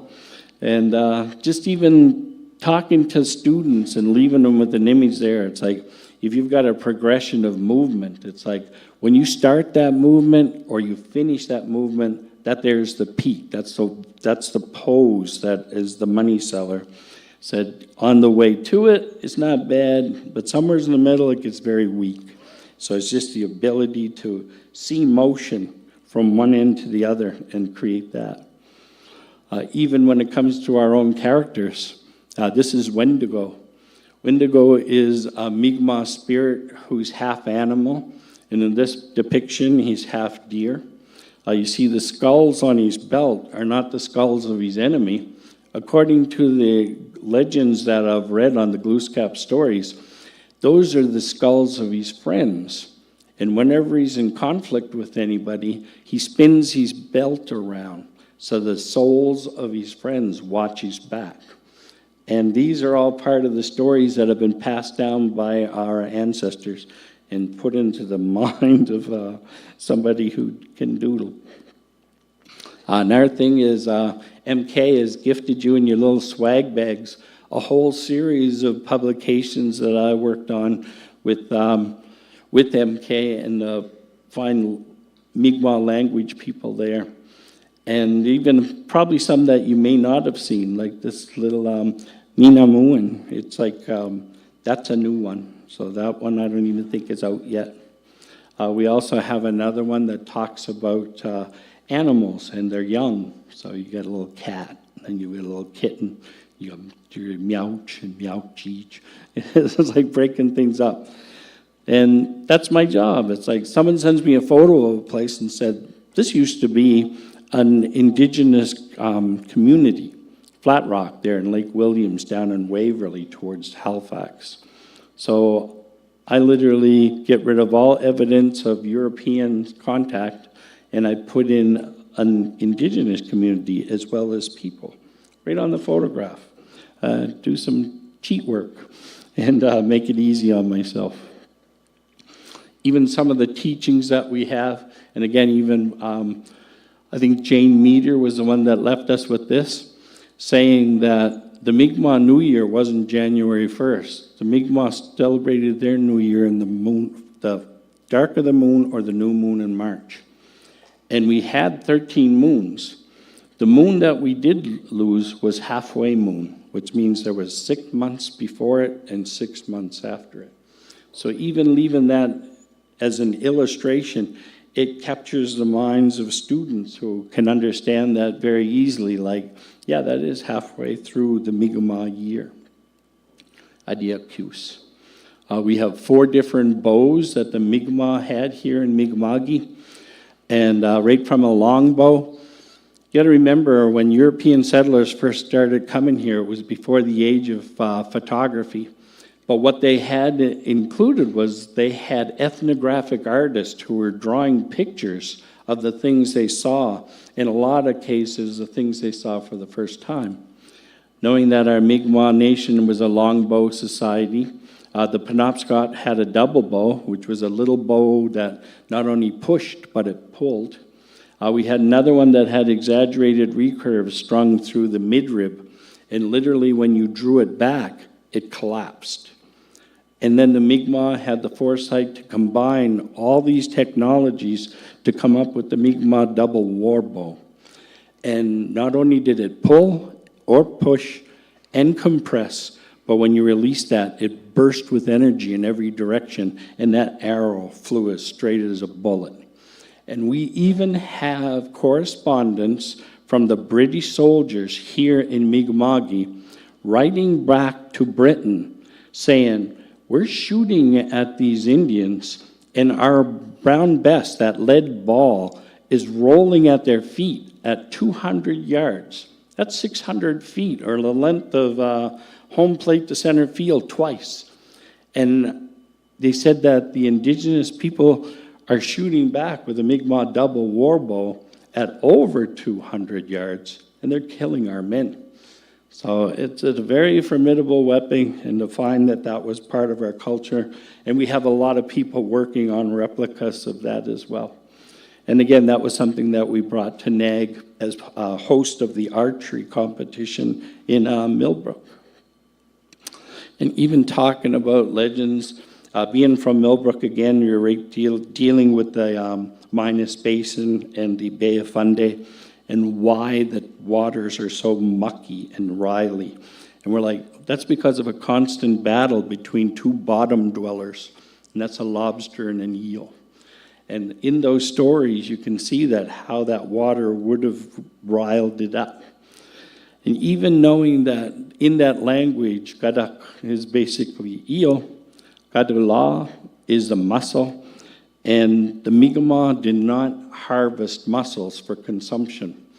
We had a group of archaeologists that were studying the shell middens down in Thomas Riddell Provincial Park. And they're saying, we're finding all kinds of seashells and shellfish, but we're not finding mussels. And they asked our elders, why didn't the Mi'kmaq eat mussels? And one of our elders just simply spoke and said, you don't eat your food's food. And because Gadula is the one the eel likes to eat, we saved the mussels for the eels and we ate the eels. These are just depictions of illustrations that tell these stories. And like I said, a story is worth 1,000 words. Even to go digging around and not finding them. Yeah, definitely, you show that to a classroom full of kids, and they think it's the most disgusting thing they've ever seen, and I'm thinking, oh, makes my mouth water. But, and even when it comes to the difference between the natives and the non-natives, I myself, as an art teacher, I know things of pedagogy and how things are taught, how they're perceived, and how they're learned, and how they're processed. If I take 100 non-native kids, you're going to get 12 of those kids in the class that have natural artistic ability. Those are called the classroom artists.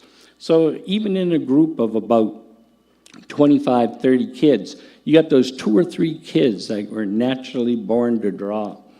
The thing is, with the indigenous group, if I take 100 native kids from a native school, that number jumps from 12% to 67% indigenous people have artistic ability.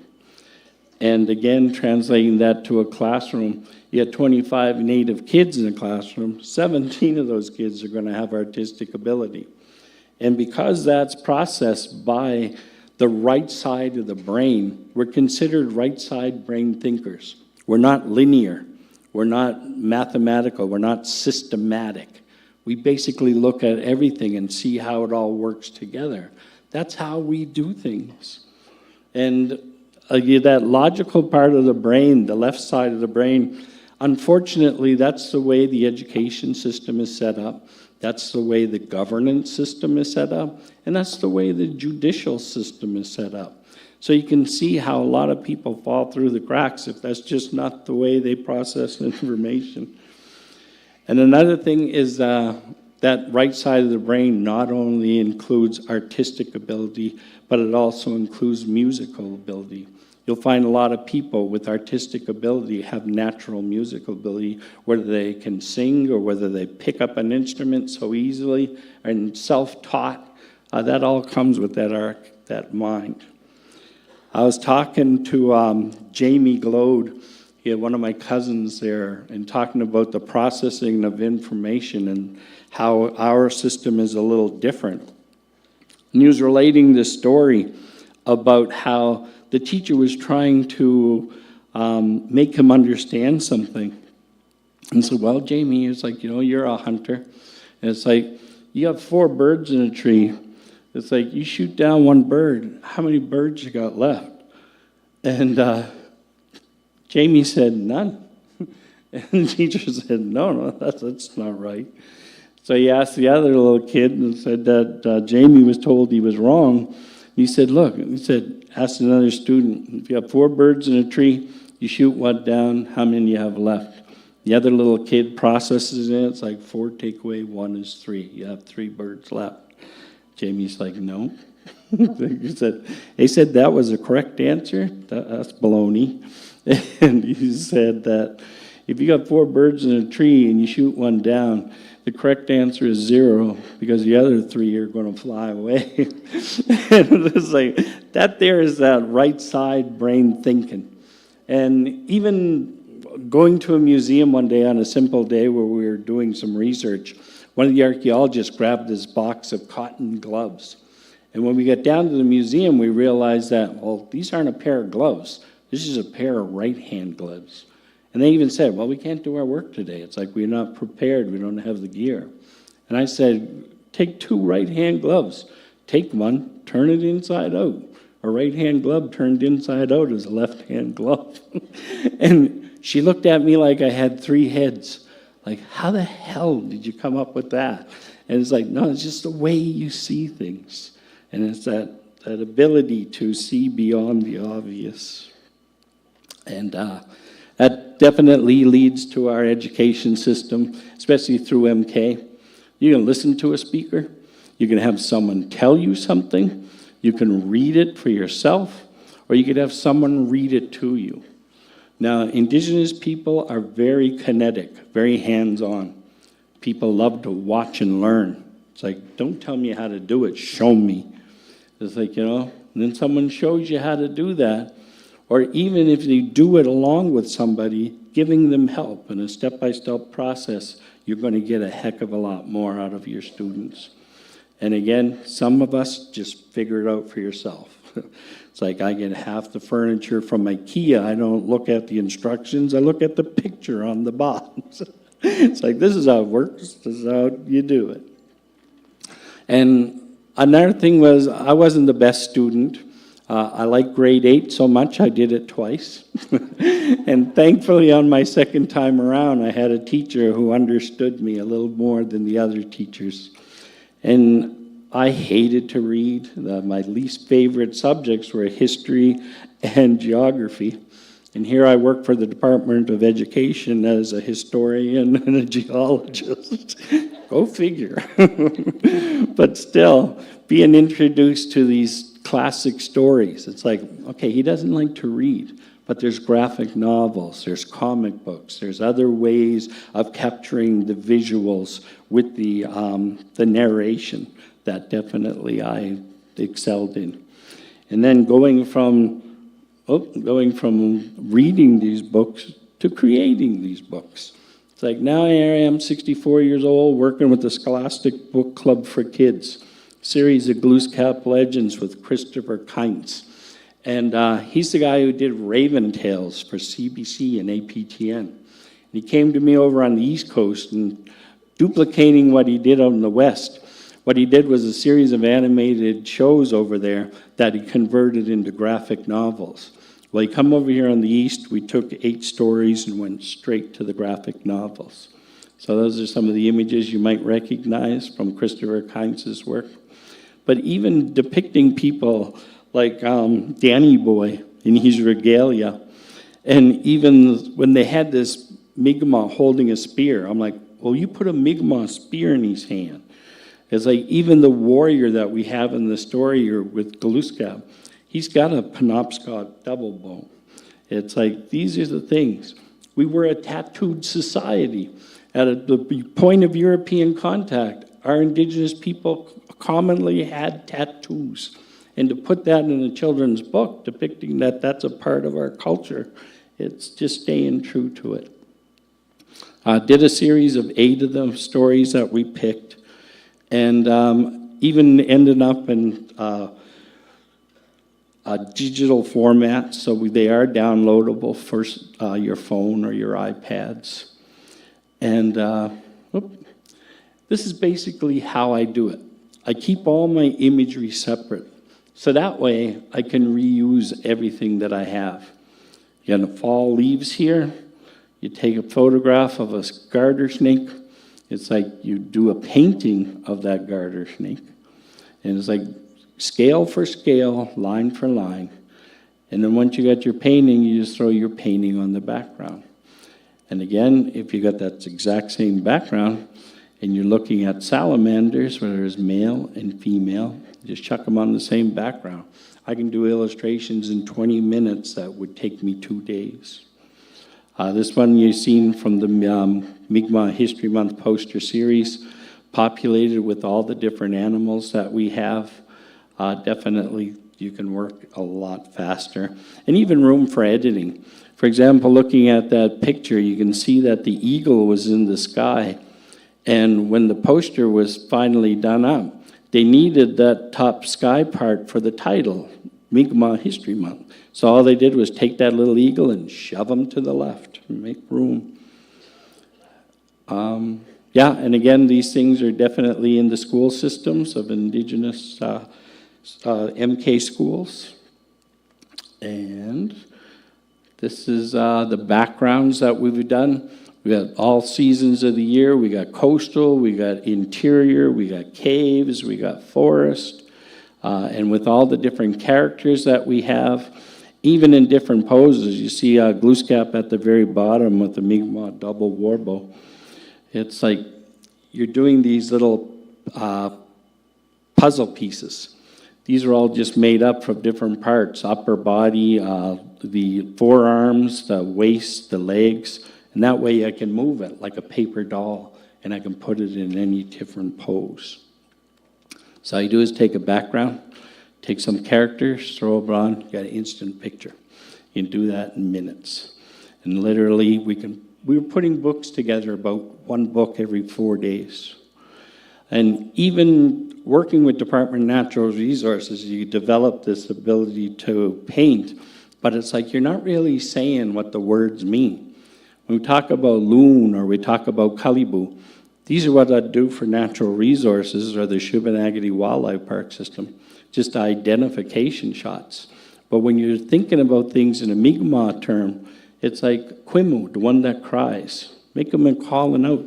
It's like Kalibu, the one that shovels. Make them shovel in the snow to get to the grasses.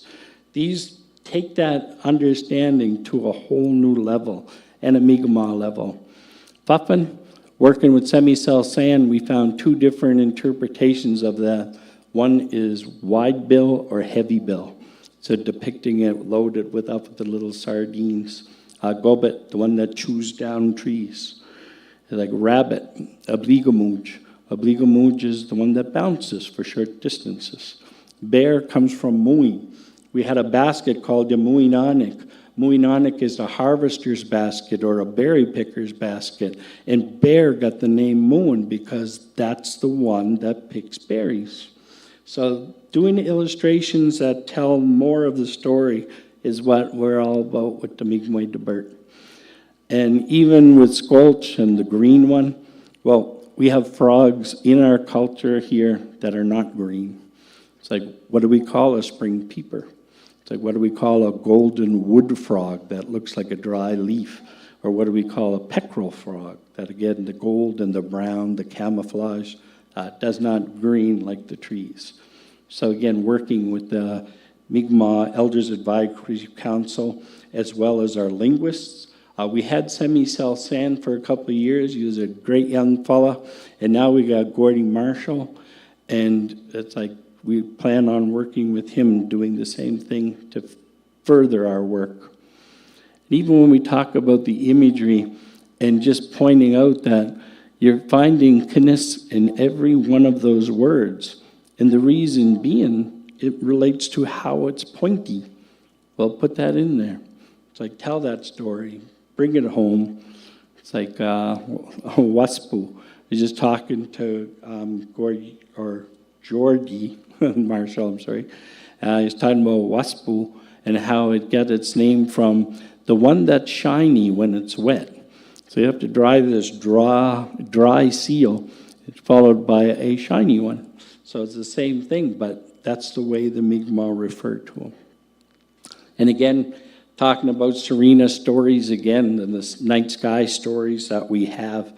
I worked with Trevor Gould on a lot of interpretations of these stories way back when we were working on the Mi'kmaq History Month poster in 2014. And just looking at the way that the Mi'kmaq interpret the night sky, one of the most prominent features that we have in the night sky that represents a star husband would probably be Orion. And even looking at him in the sky, it's that interpretation of Orion is next to Taurus. Taurus is the bull. And you can see the bull's skull and his horns. In the Mi'kmaq interpretation, we've got Orion set next to his sled. And in reading this story, it says that his sled sits beside him. That's a Tabigan, and an old-style Mi'kmaq sled that we had. And when you look at it, it covers the same star system. And even looking at Orion the Hunter, the three stars of Orion's belt, they point to a constellation called the Great Dog, and the largest, brightest, most twinkly star in the sky is located right in the chest of Canis Major. And that dog star, and the thing is, it lies low on the horizon, so you're looking at it through the atmosphere, full of moisture and ice pockets, and it flickers and it twinkles more than any other star in the sky. And the Mi'kmaq call it the show-off. And literally you can see that it does definitely show off more than any other star in heaven. And definitely can be something that is easily seen. Back in 2009, working with Dr. Medina Marshall and Dr. Lillian Marshall, as well as Dr. Cheryl Bartlett and Prune Harris, we were getting ready for the International Year of Astronomy. And my picture was chosen for that story of the night sky. And again, just repeating all of these teachings that Serena had given us, talking about everything that happens in the night sky is a reflection of what happens here on Earth. It's like her teachings were the same as mine. Wabanaki itself, the people of the dawn, over here on the east coast of North America, when the planet Earth is turning into the morning sun, we're the first ones to see the light. All of them, Takamkoka, Onomagi, Nova Scotia, Prince Edward Island, the eastern shores of New Brunswick, the Gaspé Peninsula of Quebec, and even northern Maine. That's Mi'kmaq. And she referred to Moon and the Seven Bird Hunters in that song that she was talking about, the Song of the Stars. She said, "We are the three hunters that hunt the bear." Well, we're saying that in this version of the story, we have 7 hunters that hunt the bear. But there's a certain part of the story and the narration that says 4 of the hunters lost the trail. That means of these 7 stars, 4 of the stars go underneath the horizon line. And at that point, there is only 3 stars left. And again, this is the constellation that we're referring to. You see the Big Dipper and the Little Dipper, as well as Buddhist to the west. and they're depicted by 7 birds that hunt the bear. Each one of these birds is a different size in comparison to the birds next to us. The robin, the Canada jay, the passenger pigeon, and the blue jay are almost the same size, and they're almost the same size star. As opposed to the chickadee and the saw-whet owl are the smallest birds in the story, and they're the smallest stars in the constellation. Now, the largest star and the largest bird in the story is the barred owl, and he's definitely the largest. But what happens in the month of September, 4 of those hunters lose the trail, and it's a story told by the Mi'kmaq from Mi'kma'ki. If you go farther north, then only 3 of those stars disappear. If you go farther south than Mi'kma'ki, then 5 of those stars disappear. So it's a story that was interpreted by our ancestors from this location here on the planet. Robin is the lead hunter. He's the one who carries the bow. He's also got a quiver full of arrows, and just like any hunter, he's got an attitude. And what this guy does, he shoots the bear. The bear's blood turns the robin's chest red, robin redbreast. The robin shakes the blood off of the feathers, and that turns the leaves red in the trees. The leaves turning red in the trees is the indicator for the hunt to begin. I used to take a lot of flack when I worked for Department of Natural Resources for 25 years. When Indigenous people got their hunting and fishing rights back, they were like, oh, the natives are out there a month and a half. They're going to kill everything.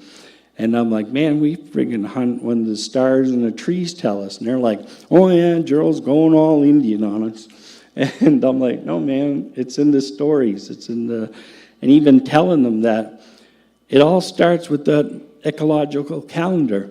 The month of August is when everything is in bloom and in blossom. It's harvest time.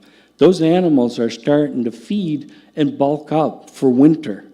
The nutritional value of the meat goes high.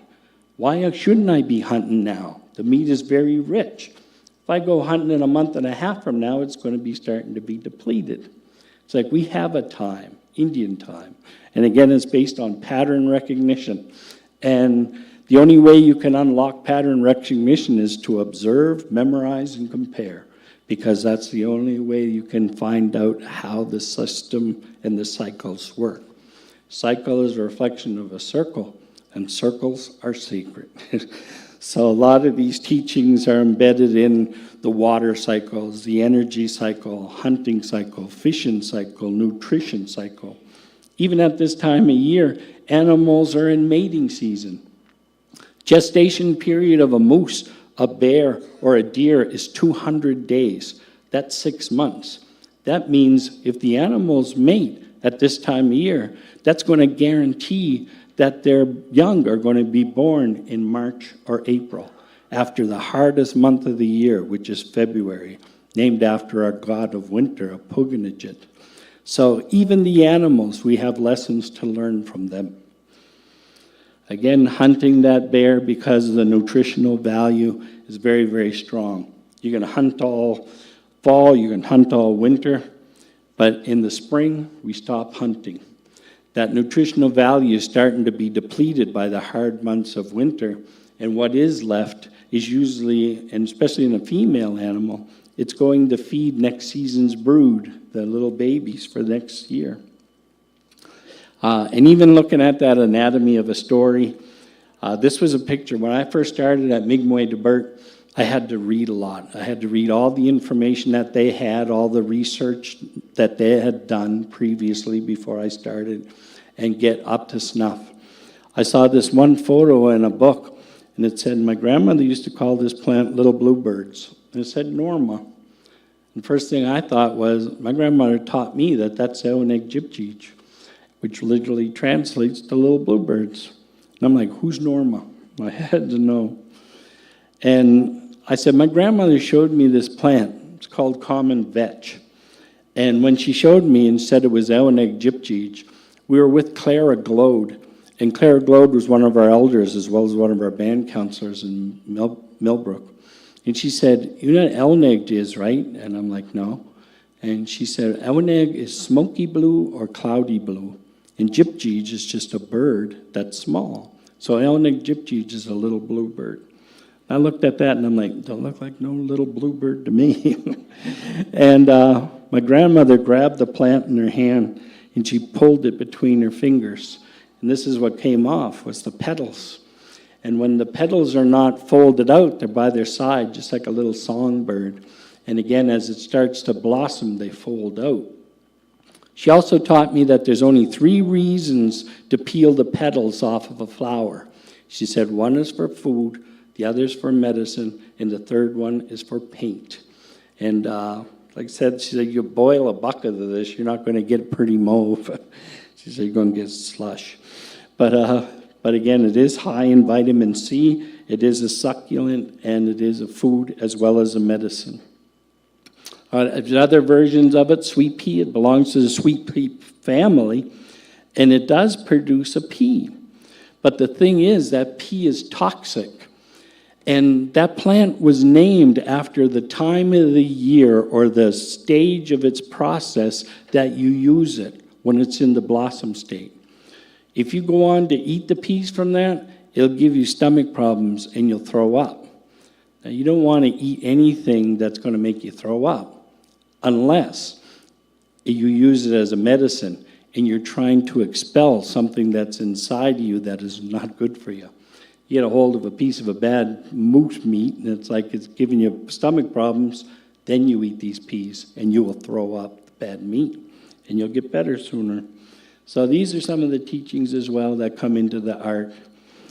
And again, looking at my grandmother, and the grandmother is the woman holding my mom. That's my mom in her hand, Bridget Stevens, and that's my Uncle Dan, who just lost his hat. Hat hasn't even hit the ground yet. But that's them back in 1929 when Mom was born. And then I realized, okay, Mo is Norma Prosper. That's her nickname. And the thing is, my grandmother's maiden name was Prosper. So I'm like, we had the same great-grandparents. And they had 2 daughters. One of them that went on to be Mo's family, the other one that went on to be my family. And I gave those teachings to my 2 sons. And the thing is, I had the ages of all my kids. Youngest boy, Kyle, was born in 1994. I was born in 59. Mom was born in 29, and Graham was born in 1909. I didn't have the birth dates for my grandparents or my great-great-grandparents, so I just used 20 years, like one generational.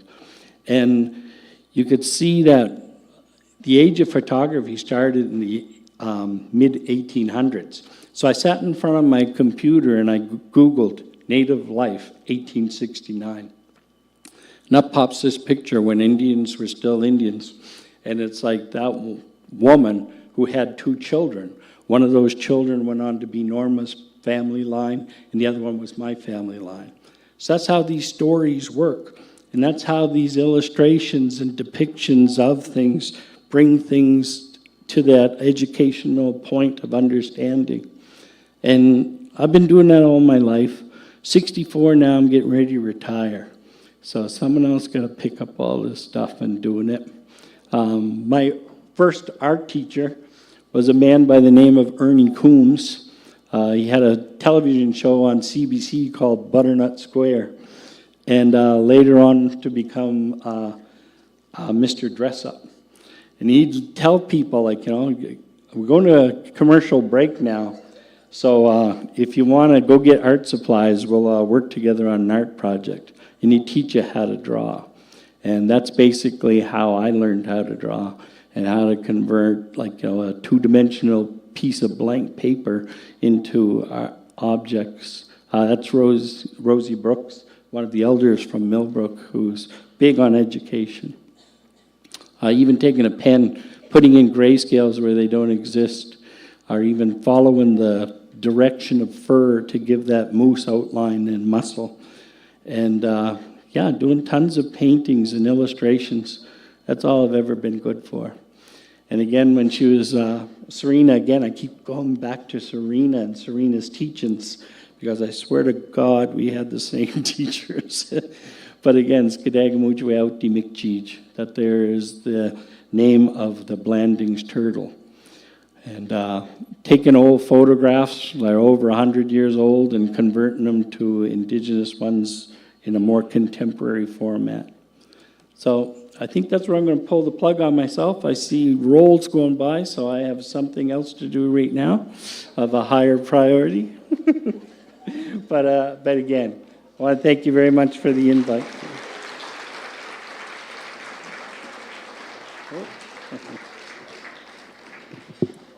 I want to thank you for coming in today, and this is a thank you gift. Thank you for coming and sharing your wisdom and knowledge to us. Baksipi Walaliek. Nice and heavy. Yes. Thank you.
Where'd you that's you guys? Phone. There's a phone that was brought up. It was found in the women's washroom. So if it's not claimed in 10 minutes, I'm gonna take it to the pawn shop.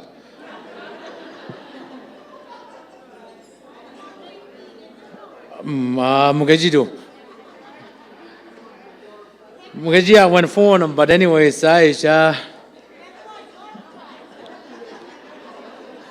yours, Giloy? Hold on, can you unlock it? I want proof. Jeez, that's simple. I could have figured that one out. Nah.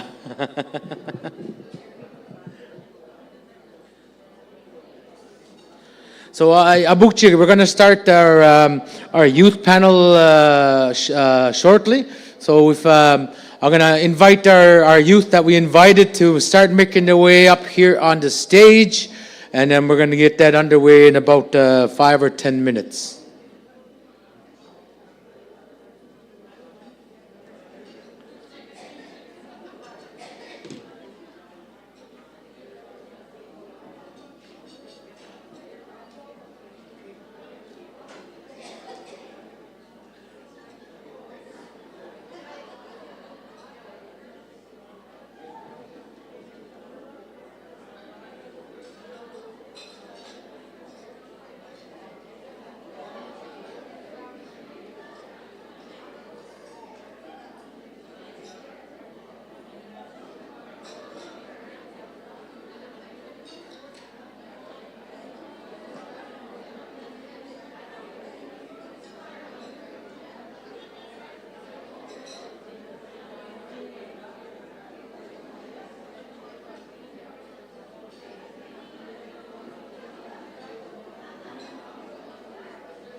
Tell them. Questions, I got them here. Oh, you will have to. Gianna, we want him to check the questions. Honest, Gil, we want him to. Were you told to come up here and do it? No, oh. I'm just making sure you have everything you need. They'll did them. Come on. Yes, come on, guys. Waiting for a couple more.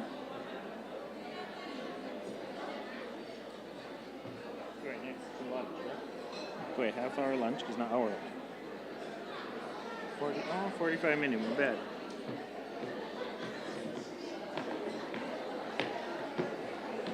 Donald, huh? Yeah. You can have a seat there, man. Camille. Donald Marshall, oh, yes.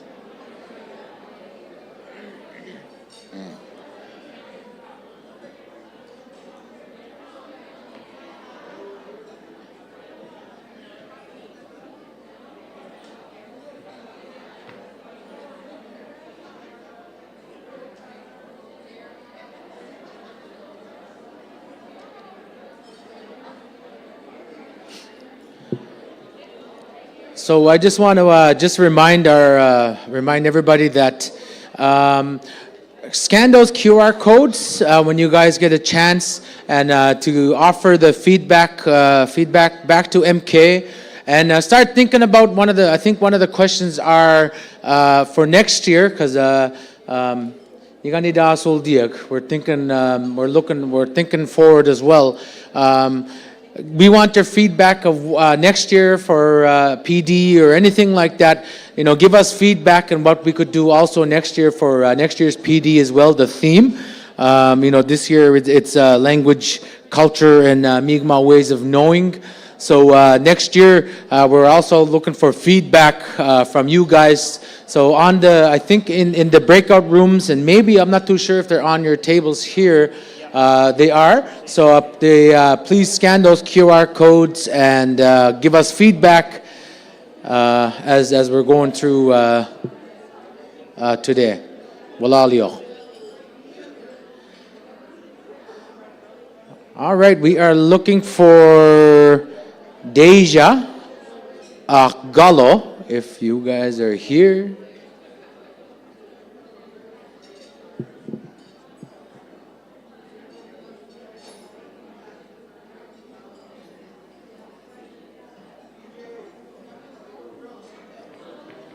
Oh, also, we're looking for also feedback from the whole event.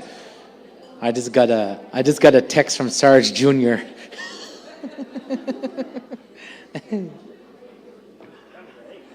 No do it now, anyways.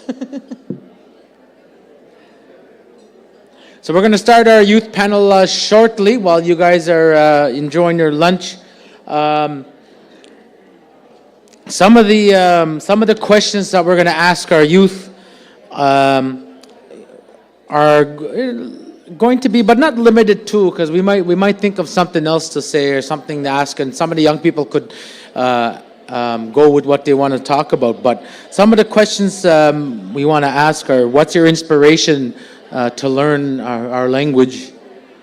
And maybe the opposite of that, why are you not learning our language? Or maybe what are some barriers to learning the language? And maybe some of the, how come you're not out there looking to look for that language? But also, what kind of support do you have at home? Your parents, grandparents, cousins, family? And also, like I said, what are some barriers to learning the language?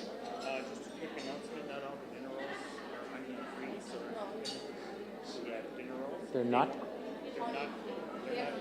Okay. So so just the staffers letting us know that some of the dinner rolls are not onion free. Onion free. Onion. Onion free, and you have to ask if you want to have onion free dinner roll. Yeah.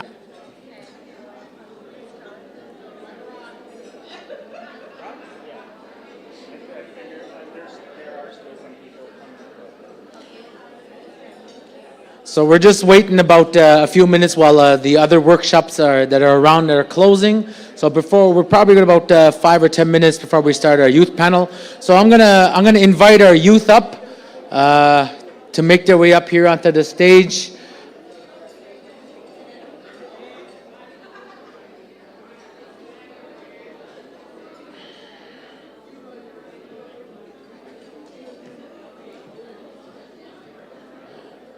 If Deja and Gullo, if you guys are around, you guys can come on up to the stage. We're going to start in, I don't know, 5 or 10 minutes or so.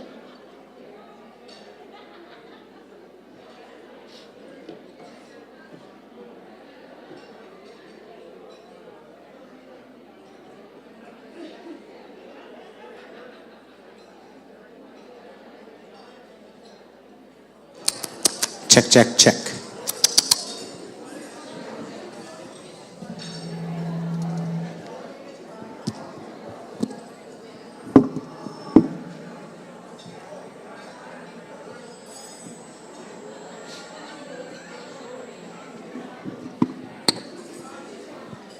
We're gonna just sound guys back there. We're just testing this mic. I think this is good.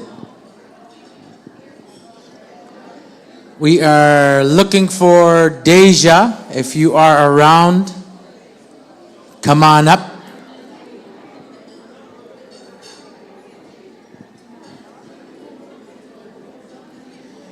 And Gullo, Sylvester, if you're around, come on up.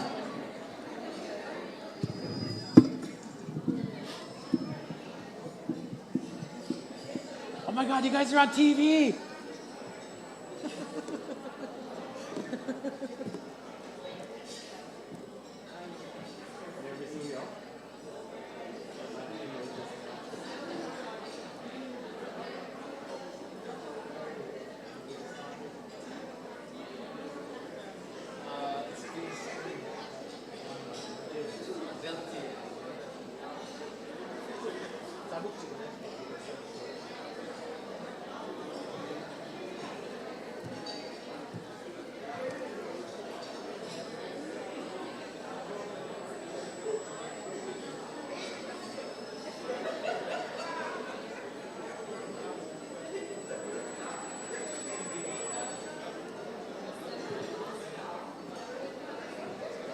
come on. Sabukchi abjadis.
So we got a couple youth that are running on Indian time, but that's okay. So if I could get everybody's attention. Don't make me do a moose call again. Do it. No, no, no.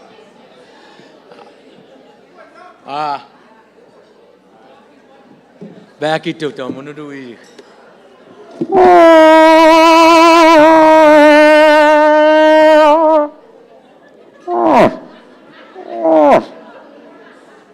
Nemi Giselle phone malado. Awesome. Hi. All right. So we're only missing one, and they'll get here when they get here.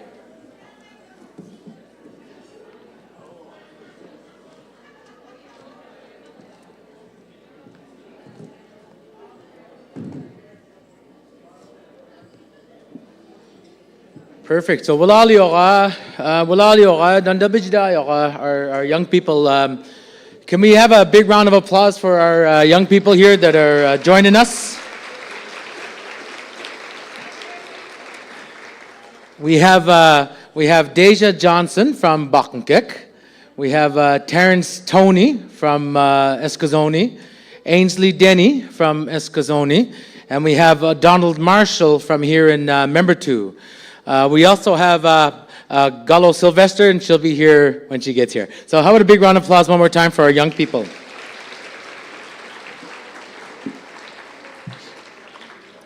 So this is going to be, a pretty laid back. I want our young people to feel that you're in a room full of educators, if that's not nervous enough. I too have been in your situation before, but I want to really talk about how important it is that you guys are here, and all these educators to hear your guys' experience in especially in our language. And we're going to be focusing today, I guess, this little brief conversation in and around language and language loss and things that we do, things that you see, and things that you hope for in terms of learning and speaking our language. But also, whatever you guys want to share. It's open. It's going to be open for whatever you guys feel like you guys want to talk about. So,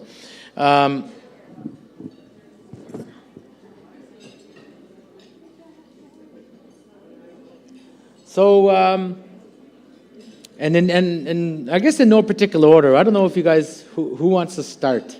Down at the end, eh? Oh, okay. So you can stay there. You can sit there. I'll go to you. I'll go to you. You sit there. I got another mic. So, I guess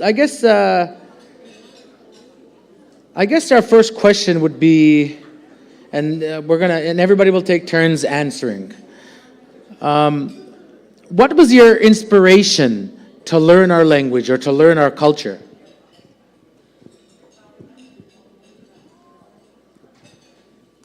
Hello. My inspiration for learning my language and my culture would probably have to be that in history, this is our perfect moment, our perfect opportunity, our golden ticket to get our language and our culture back. For the past 500 years, we've been nonstop. There's been always someone trying to stomp us down. And there's no more residential schools anymore. There's no more day schools. They kind of chilled out on taking us away from our families and putting us with white families. But what I'm really trying to get at here is this is our golden ticket. And that, well, yeah, thanks.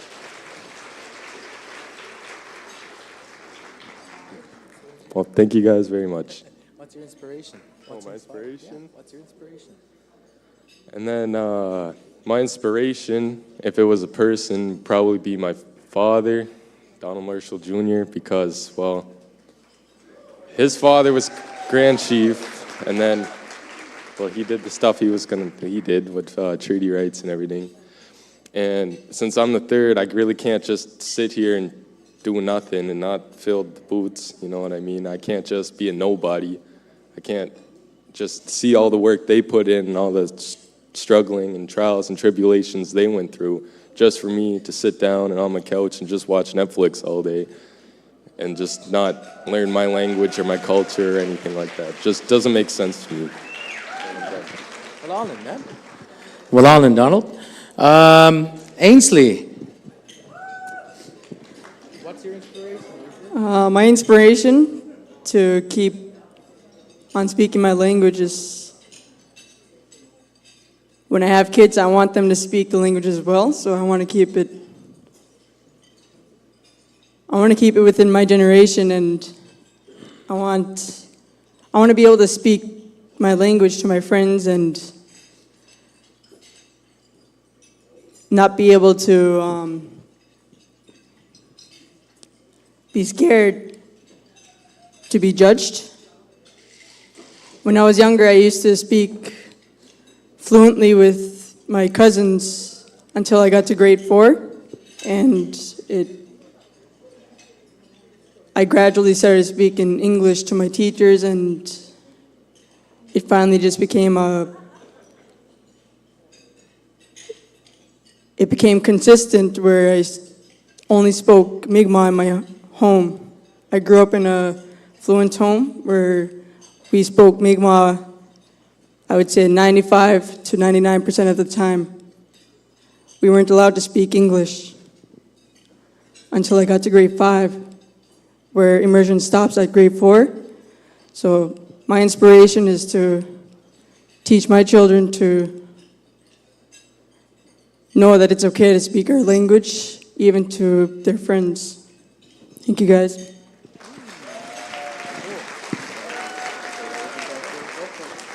What's your inspiration to learn? To learn? I feel like my mind blanked.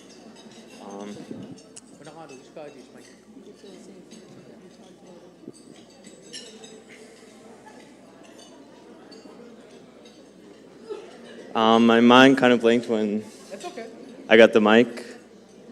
I wasn't really told what I was going to be doing here, so kind of shook to see this many people. I'd say what inspires me is probably Michael R. with his Red Road. And also Ainsley here, she's the one who inspired me, or she got me to sign up for these Red Road camps. And I went to a Red Road camp with Michael R, and it was one of the best times. I learned all about my culture. I had my first sweat lodge, and it was just a great time being with same-minded people. That's it.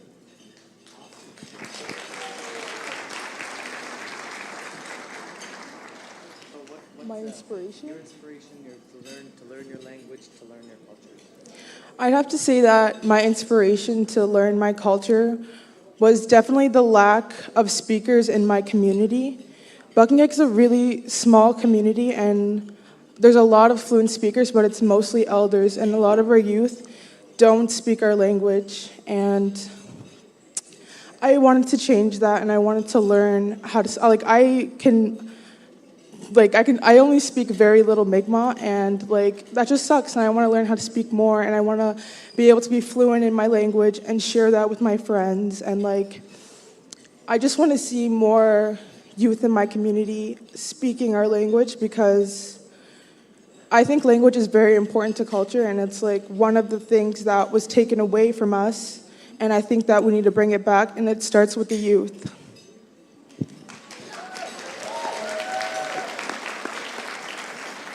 Malal and Deja.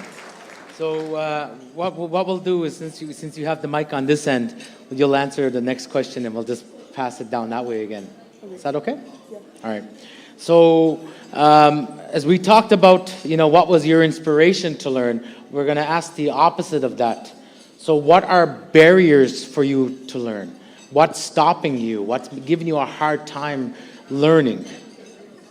I think something that gives me a hard time learning is a fear of being judged, because a lot of youth in other communities do speak Mi'kmaq fluently, and I feel so pressured when I mess up a word and when I don't know what something means. It's just a lot of pressure, and I feel a lot of judgment as well.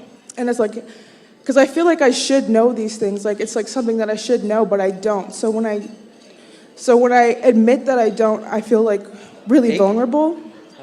And that vulnerability has been a huge barrier in me learning my language. Hey guys, I just want to really, there's a lot of chatter in the back. Please listen to our youth. They're speaking to you guys. Please pay attention. Stop chatter back there. Okay, Terry? Wait, what was it? So the question again, Terry, it's what are some barriers that you faced learning our language and our culture? The only barriers I see is being shy to speak it in front of your friends, and that's about it. Because when I was younger, I used to speak Mi'kmaq to my brothers. That's all I remember really, because going to school kind of what stopped me from speaking Mi'kmaq. I still have it, but it's not as strong as it was because I'm not using it as much as I did. And yeah, I think I just, the only thing that would be stopping me is like being shy. I know I need to start speaking Mi'kmaq again. I just never really started. I don't know. Alon and Terry. Ainsley, it's the opposite question. What's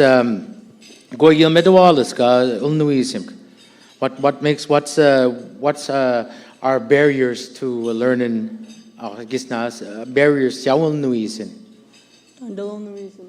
No, like what's stopping you from speaking your language?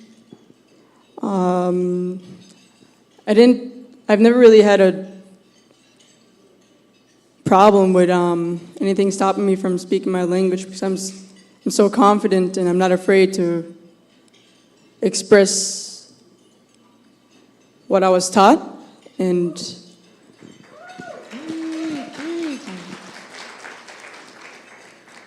so when it comes to going to cultural camps and all that,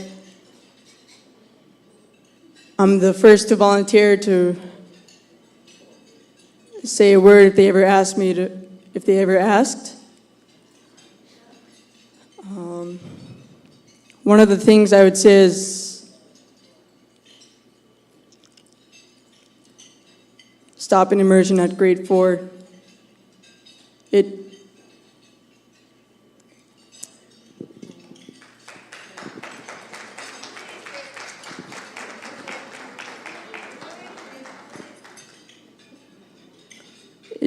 It's hard not having, like I said, I used to speak Mi'kmaq to my cousins, and when I came out of immersion, there was nowhere else to speak Mi'kmaq, so I kind of, I think that's what it is, stopping immersion at grade 4. Walalia Ainsley. Donald, the same questions. What are some barriers for you in terms of learning our language? Just to add on to what really has been said so far is, I think there is like a certain level of embarrassment holding our people back, because I was sitting on the stage, like I think it was around 6 months ago, but I was with a group of youth, like, I don't know, they're around like 10, 11 years old. And we all came up here to sing the honor song. And when we were practicing in this room before anyone came in, like exactly how it's set up now, we were practicing, and they weren't really putting anything into the song. They were just kind of just going, moo, moo, moo, moo, saying the words, but they weren't really putting anything into it. And I could tell that they're kind of scared that, well, obviously, you're standing in front of a whole, like, huge room of people. You're going to be a little bit scared. But I told them that they're embarrassed to be who they are because of this colonial mindset that's been used to brainwash us for the past 500 years, making them embarrassed to be who they are. And then after I told them that, they came up on the stage, and holy man, I could have sworn I got some hearing damage or something. They just kept on, holy, they were singing loud. But yeah, so just basically to add on what everyone else has said, I just think we got to stop being embarrassed to be who we are.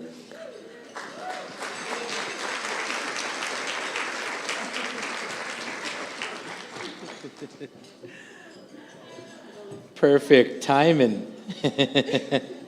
Well, Aliaga, thank you, Donald. Since you're down that end, the mic is down there. We'll start on that end again. So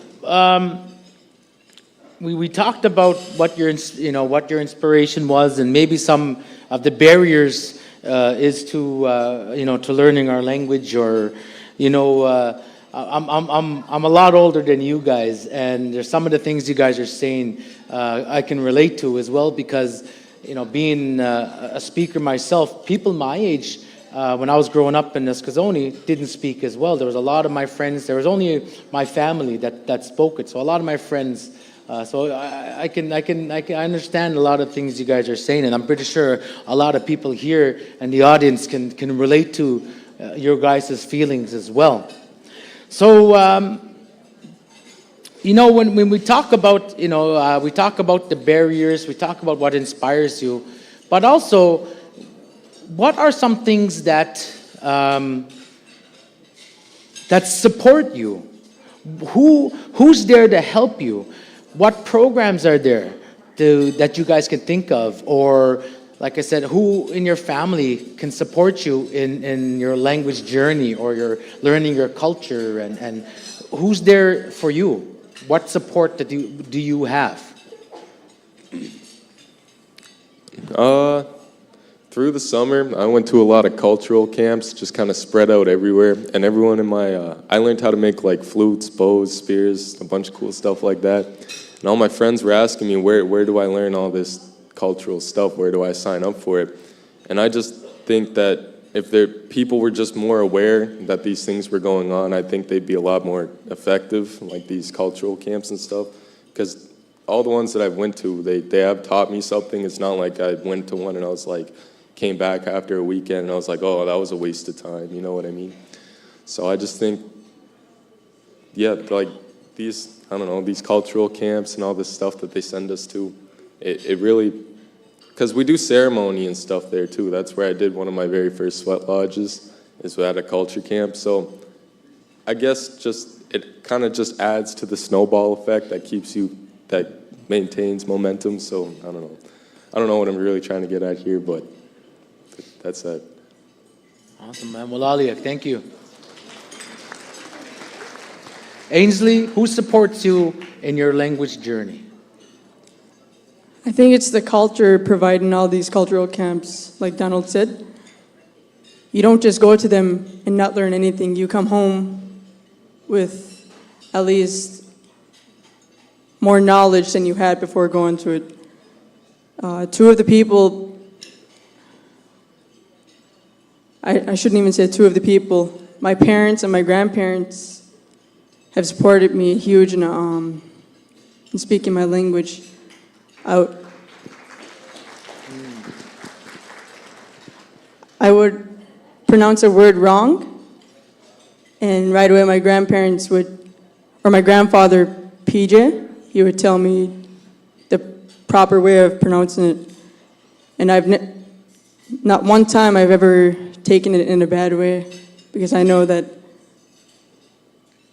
he's only trying to teach me. May si ginamod passer.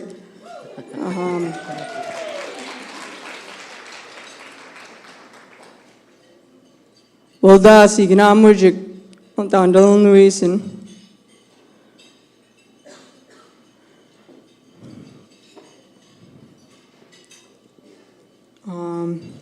My parents have disciplined us to speak our language in the house, and that was a huge part of why I'm fluent today. That's it. Well, Aliak Ainsley. Terry, who supports you in learning our language and our culture? I know I'll always have support from my parents because they both are fluent, and that's the reason why I could speak it. And also, going to the culture camps, I feel like that gave me a spark. At first I signed up because of Ainsley, and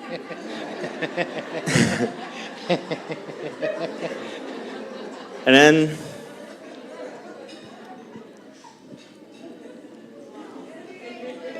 because also she said that we'd be getting paid, so. Amos ba depisa alagab ni camp nagamok. But after the camp, I had such a good time where it felt guilty to get paid because I just enjoyed being there. And yeah, that's it. Well, I'll Terry. Deja, what supports do you have for learning and speaking our language and learning our culture?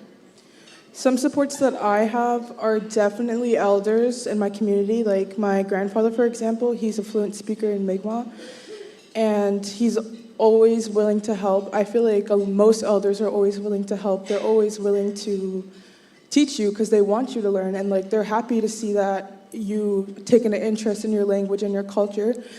And another support that I have is I'm enrolled in a Mi'kmaq language program with MK, hosted by Giselle Stevens, and this is my second time. This is my second time enrolling in it. The first time I kind of got ghosted. They sent me all the books and like a lexicon and everything, and then I didn't really go on any further. But I'm glad this year that we're actually having meetings and it's actually going down, and I'm super excited to be part of that. And I encourage my friend Veronica Bax to join as well. And I'm glad that she's learning our language and she's learning our culture, and I'm not the only one who's taking interest in it, so that I have a friend that I can discuss things with and share things with. And I think that's a big support as well, having friends with this, the same interest in your own culture as you do. And there's also a Mi'kmaq language program in my school. So from the 4th grade up to last year, grade 10, I took Mi'kmaq language class. And that's a long time to be taking Mi'kmaq, and I still can't even consider myself a fluent speaker. I still don't feel comfortable speaking.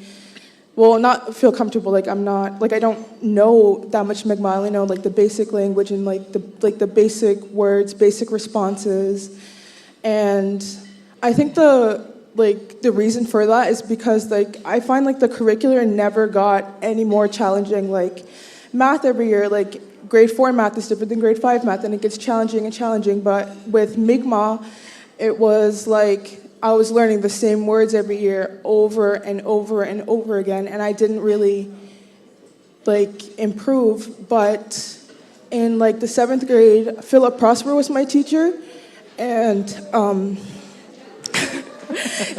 I think he did really challenge us, and that was one of the times where I feel I learned the most, where I was really challenged. He would give us these verbal tests where we had to memorize words, and he would play them on the computer, and we had to tell them we had to say them and then tell them what they meant. And I think that really helped a lot, having to memorize them, because it affects my grade. And that was probably one of the years that I learned the most. But yeah, those are the supports that I have. Well, Aliak, thank you. So, Gullo, I know we're going to backtrack a little bit. Kylo was he's a little sugar high from last night. So we got some questions here. Some of the things that we talked about before you got here, and we'll just go over that questions with you. First one was, what is your inspiration to learn our language and our culture? My inspiration, since I was younger, I just always loved elders, and I think they're my inspiration because, I don't know, I just think about them, and I think about our younger ones, like my son, and I'm and I'm being from Member 2 with very few young speakers. I just think about how those elders might feel, and even the people that are a little bit younger than the elders, like my mom's age, who are non-speakers, and just trying to give them hope. So I always tried to be really nail-egg and be everywhere around elders, and I think it's elders and young ones, the younger generations, are my inspiration. Kylo wants to say something. You wanna say something? Just see it. Say hello. Say hello. Say hi, Kylo. Say hi.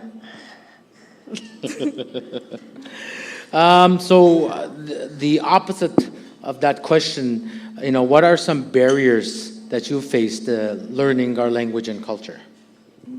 I feel like it's distractions, really, just like before I had my son, I was really involved in like being around elders. I was doing the Master Apprentice program with my Grammy, and I was always everywhere where she was. Even if it was an elder gathering with no youth, I'd be there, and and she would just like kind of be in my ear, telling me what to say if I got stuck. And I was always visiting people. I started getting close to elders in Eskasoni, Ernest and Miney Johnson. They kind of took me under their wing as their other daughter.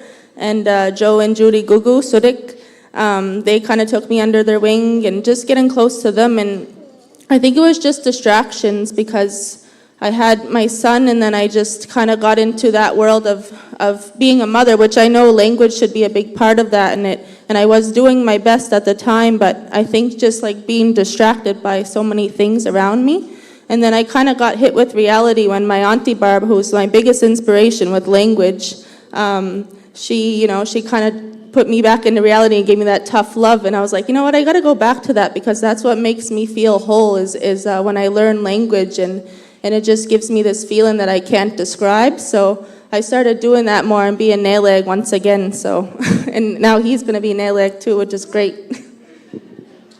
Well, Aliak. And the last question that I just asked the group here, what supports do you have at home?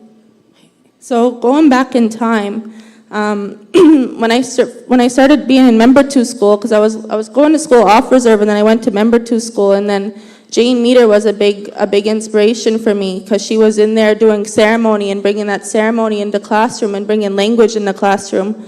So going back to time to then, and then also my mom, she married Jerry's son, Jericho. He just passed away in April, and he was like, he's who raised me, and he was my dad, and he came in and he brought so much language into my home, and he taught me so much Mi'kmaq, and he sang to me in Mi'kmaq all the time. So just thinking about that and thinking about him, and when he passed away, that's really when it hit me, because I was like, Jerry really loved language, and he always sang to me in Mi'kmaq, and I remember those songs, like even as an adult, and he used to sing Daluiz and Ebides to me, and me and my Auntie Barb were actually on a car ride one day, and we were going over those words of the song, and she was telling me what they meant, and we were singing it together, and just like reflecting back at my childhood with him and how much impact he had with language on me.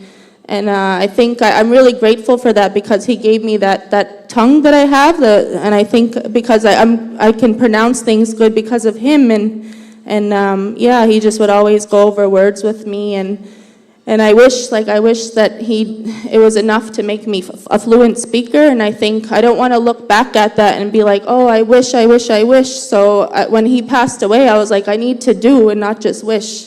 So I want to go back to like trying to immerse myself back into the language, and I think about him. If I feel like if he had a wish, he would wish that me and his son Boyd were fluent speakers, because we were his youngest children. So I want to make that a reality and try to be hopefully fluent one day for him and for the elders that I surround myself with as well, like Ernest and Miney and Judy and Joe, Sudik and Joe, and all the people that I met along my language journey who were always kind to me. That's one thing that Ernest told me, is like one time he said, what makes an ulnu an ulnu? And I was like thinking, and I was like, kindness. And he's like, yeah, kindness. And I think about that, because language is really important, but our people were always really kind, and I always appreciate it, whether it's any of you in this room that were ever kind to me and willing to teach me language, or just speak to me and not switch over. I really appreciate your kindness. So, Walalioch.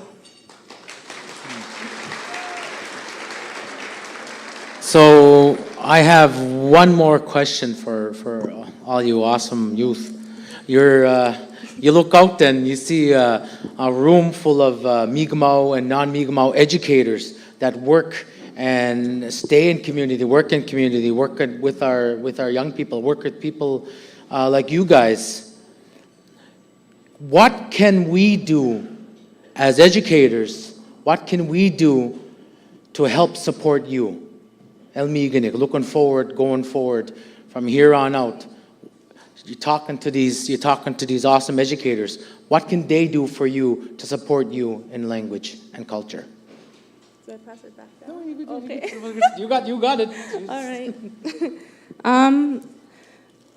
I think like the Master Apprentice program that they have and stuff like that, and I also want to give a shout out to Bubbalo too, because she does so much for language, and I really appreciate her because, yeah, a round of applause for Bubbalo. During my time when I said that, I had my son and I didn't do a lot, she's the one that I went to because she made all those videos, and me and Kylo would go over those videos all the time. He probably still remembers them and could sing them, but really a big shout out to Bubbalo because she's helped a lot during my language journey as well. And I just think that, grabbing at those resources are really important because there's so many out there, and I know that I know Bubbalo put a lot of work in there, but I know there's a lot of people in this room that put so much work into language, and your work doesn't go unnoticed. It's so appreciated, especially by us young people who are trying to learn. And I think just having those opportunities, like me and my Auntie Barb we were talking one day, and I talk to her all the time. We both talk nonstop. So she was telling me one day, like, how can, what's a way that I can even, like, learn, and I want to be immersed. And I even thought, like, I was thinking a couple weeks back, I was like, I would love to send my son to the immersion school, because that's the only immersion school, around this way. And my son has expressed that he's been wanting to learn language a lot more. I sing to him in, hand drum songs in Mi'kmaq, like the Budup song, and he knows all those. And he tries to speak as much as he can, just like me. And he has more language than I did at 5 years old. And my mom said that to me the other day. She said, Kylo has more language than you did at 5 years old, and you have more language than I did at your age. So, and that felt good to hear that, but it was also like kind of a sad reality for my mother too, and I know she's learning as well. But I think just being like open for different things and having like, I know there's a lot of like language opportunities, but I think like even like using the immersion school as something, like I was just telling someone, I'm gonna shout this out here, but my auntie the other day, she's like, too bad you couldn't like work at the immersion school in some way. And I was like, yeah, it would be great because I could just sit in and listen to the kids. And then I was thinking about my son being there as well. Like, I don't care if I have to drive up during stormy days to go hear language and be immersed in it, and for him to have immersion as well. I wish that Member 2 had immersion as well. I know Jane Meader's been trying to have an immersion school here for the past 20-something years, and I don't know why they haven't done that. And I think that, we have enough speakers. Like, look at this room. It's filled with speakers to make that happen, and to make that happen into every community. So I think just really, like, putting those words into action, and not just like, I know talking about it is really important, but really I think action-oriented is the way to language revitalization. Walalio. Walalangalo. So you're in a room full of educators. What do you want for our educators to hear from you to support you in language? I think one way that all educators can support their students is definitely challenging their students, because, like I said before, in every other curricular in school, I was challenged to learn things. I was challenged to learn new strategies and learn new things. But in Mi'kmaq, I never really had challenged because I was learning the same words over and over again. And I like when I see Mi'kmaq teachers challenging their students, because I think that really, it really puts it into your brain, and it really forces you to remember. And even doing little things like, I had a student teacher last year, her name's Geneva, and I think she's here somewhere though. Yeah, she's over there. And we played Skippo in Mi'kmaq, and we were playing with all my friends, and it was just numbers in Mi'kmaq. And we were playing Skippo, and you had to say the number in Mi'kmaq, and a lot of my friends, not a lot, but a few out of the group had a hard time remembering numbers. They had to count underhand, and even that game was really challenging for them. So I think if you teach Mi'kmaq grade 4, grade 1, grade 2, grade 3, those younger grades, challenge your students and encourage them along the way, because I think I really could have used some encouragement and some challenge when it came to learning my language. Bilal and Deja. Terry, you're in a room full of educators. What do you want to tell them? I'm not really sure. I love your honesty. I think, or I know when I went to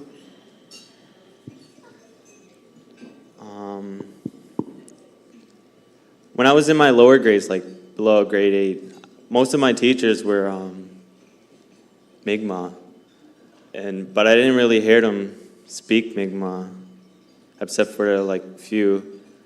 So for those younger grades, I think it would be important to actually speak Mi'kmaq instead of just learning in all English. That's all I got to say. Malal and Terry. Like Terry said, it's important to have our Mi'kmaq educators in the lower grades, because there was one time that I heard, if you're speaking until the age of 5 fluently in Mi'kmaq, then it'll stick with you for the rest of your life.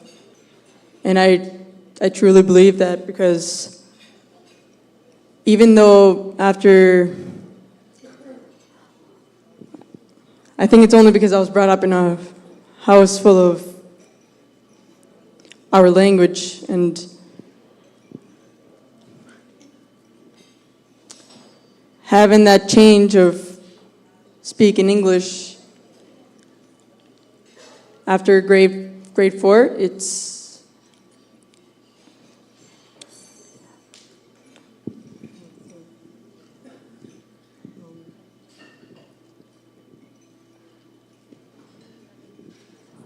I would say to make your students feel comfortable to speak their language. That's it. Malal and Ainsley. Donald, is there anything that you want to ask these room full of educators? It kind of goes with what everyone else said, but I'm just going to keep it short too.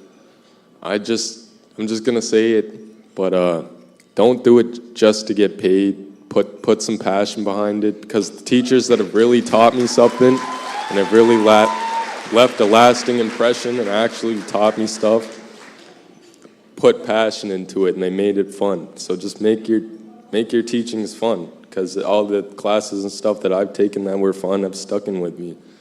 So, and it's way easier to learn when you're having fun, instead of just boring, blatant, just say these words. Just make it fun.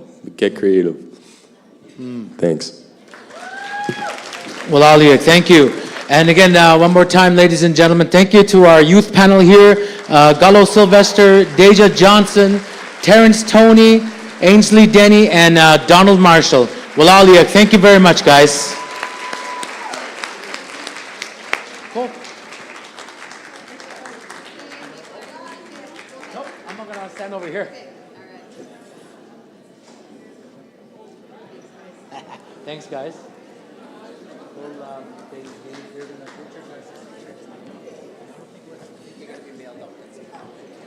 So they'll be mailed out to you guys. If you guys need them, like if I need you guys, I'll text you guys or message you guys. I'll find out. Okay? I'll do it, right?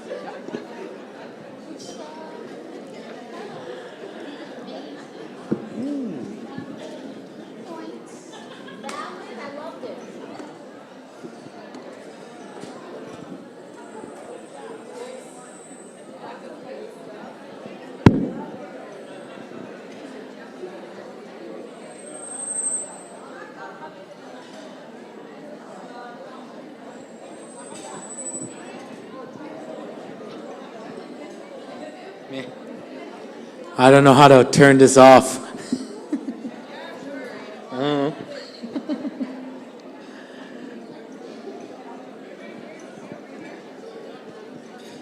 IT support. I need IT support. Julian. It says locked. How do I unlock it? Me either. Anyways.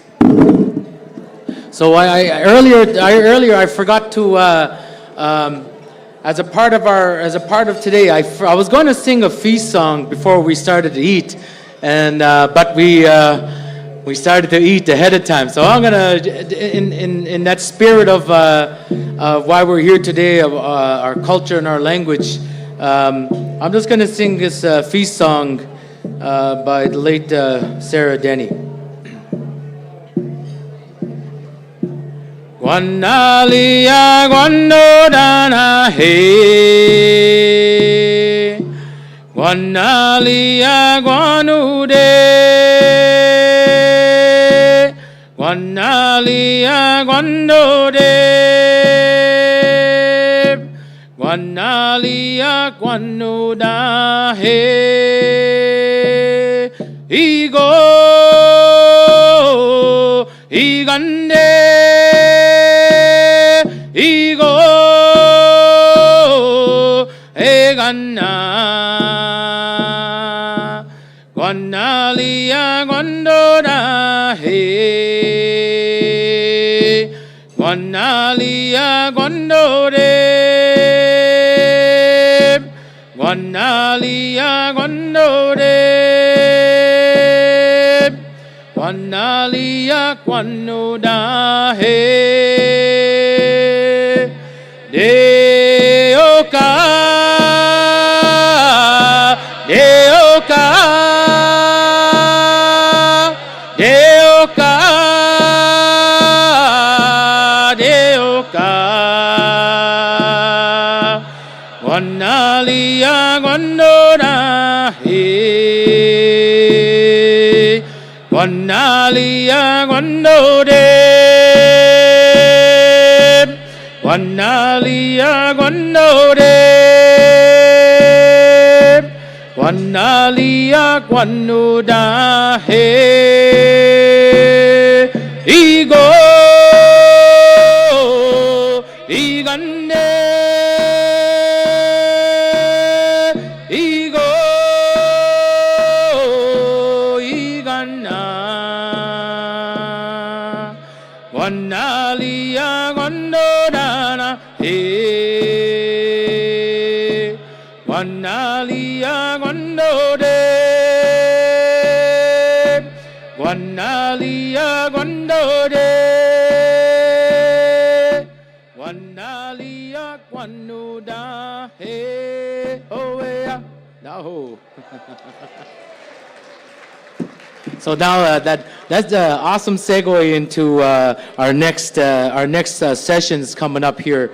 So there is nothing in this room, so you guys have to go out to starting at 1 o'clock. So this is your 5-minute call to our next session. So there's nothing in this room here. Pasagad, if you want your stamp, you're going to have to go to session 2 is going to be held in Glooscap C, and that's with Melissa Peter Paul on Gawig, quill work. Session 3, Glooscap D, we have Ryan Robson with the power of art. Session 4 is going to be in the Moon Room, and that is with my favorite person in the world, whose name is spelled wrong here, Giselle Stevens and Jasmine Johnson, with the Junior Mentor Apprentice Program. Number 5, at the Mi'kmaq Breakout Room, we have Karen Bernard with Guinea Squage. Session 6, in the General Room, we have the awesome Joe and Judy Gugu on plants and medicine and land-based activities in Wego Omak School.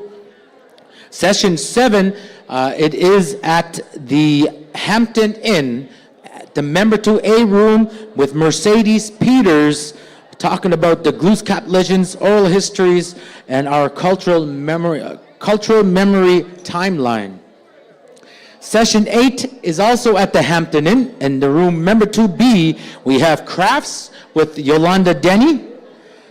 Guidance counselors, we have your session at the Giguaju Executive Boardroom here at MTCC with UNSM. And session 9, we have at the Heritage Park over across the way, the Member 2 Heritage Park with Danny Paul with land-based learnings. And again, that's going to go right into our last little bit, our second, our third sessions a little bit later on. That starts at 2 o'clock. So this is your warning to head over to your breakout sessions then. Wala lioch, thank you very much.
It's 2 o'clock star.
Okay, good afternoon, everybody. I'd like to introduce our next presenter, Star Paul.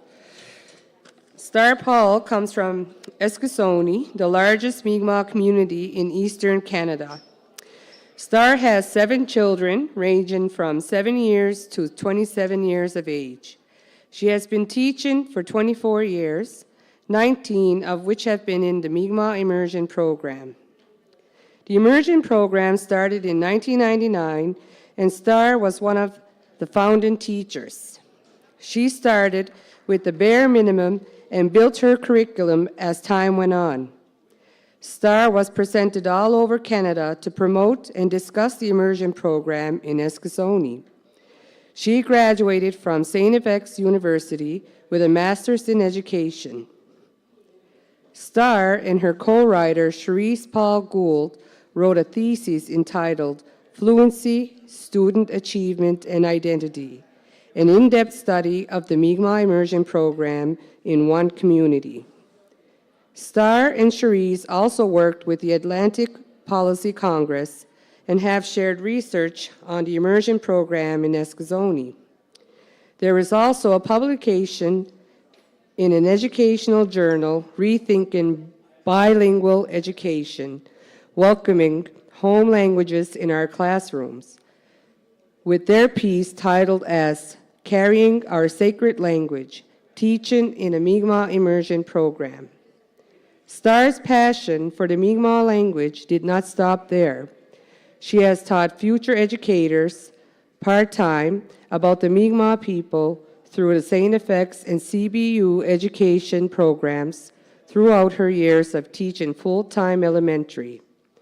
She continues to follow in the footsteps of her mother, a Mi'kmaq language warrior, Elizabeth Paul.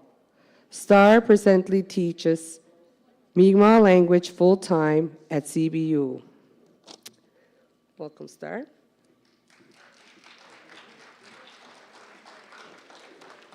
Wowzers, walalin.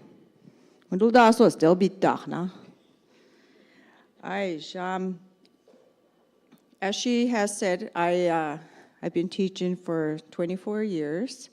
I have worked with you all, most of you, and throughout my years, I saw things that and did things that when you're teaching, you know, stuff that's good to use. So I entitled my presentation, Best Practices.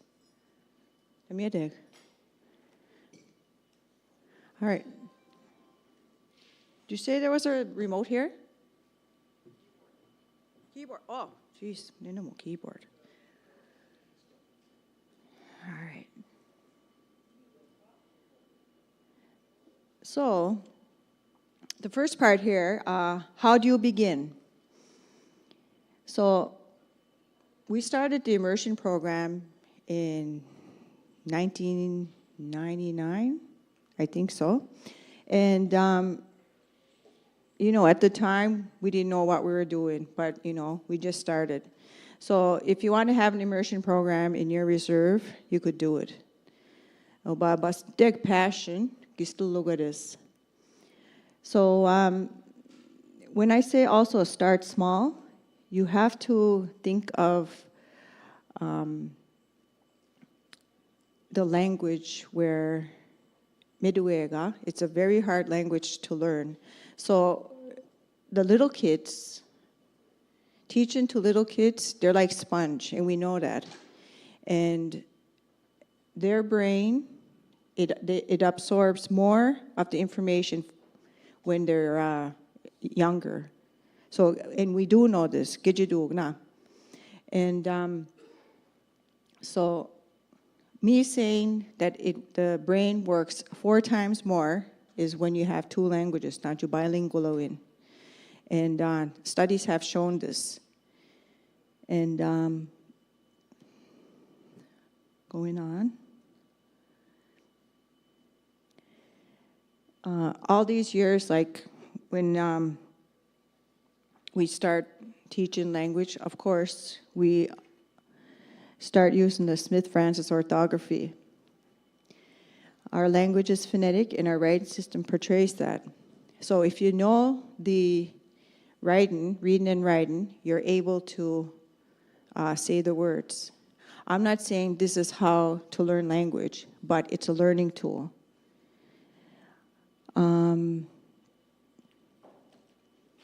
Instead of labeling, for us, for fluent speakers, we think that the best way is to label stuff.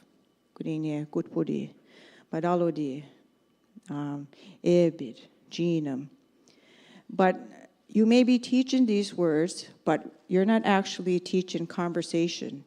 How are people to make sentences with just knowing words? Label wado. Like the fish, we'll label the fish. When are we going to actually talk about fish or birds and stuff like that, animals? We have to think of ways of how people talk. For last few years, I've been asking people that don't speak the language, they want to learn the language, what do you want to know? So they want to know ways to converse with somebody. Kurinye najibideman.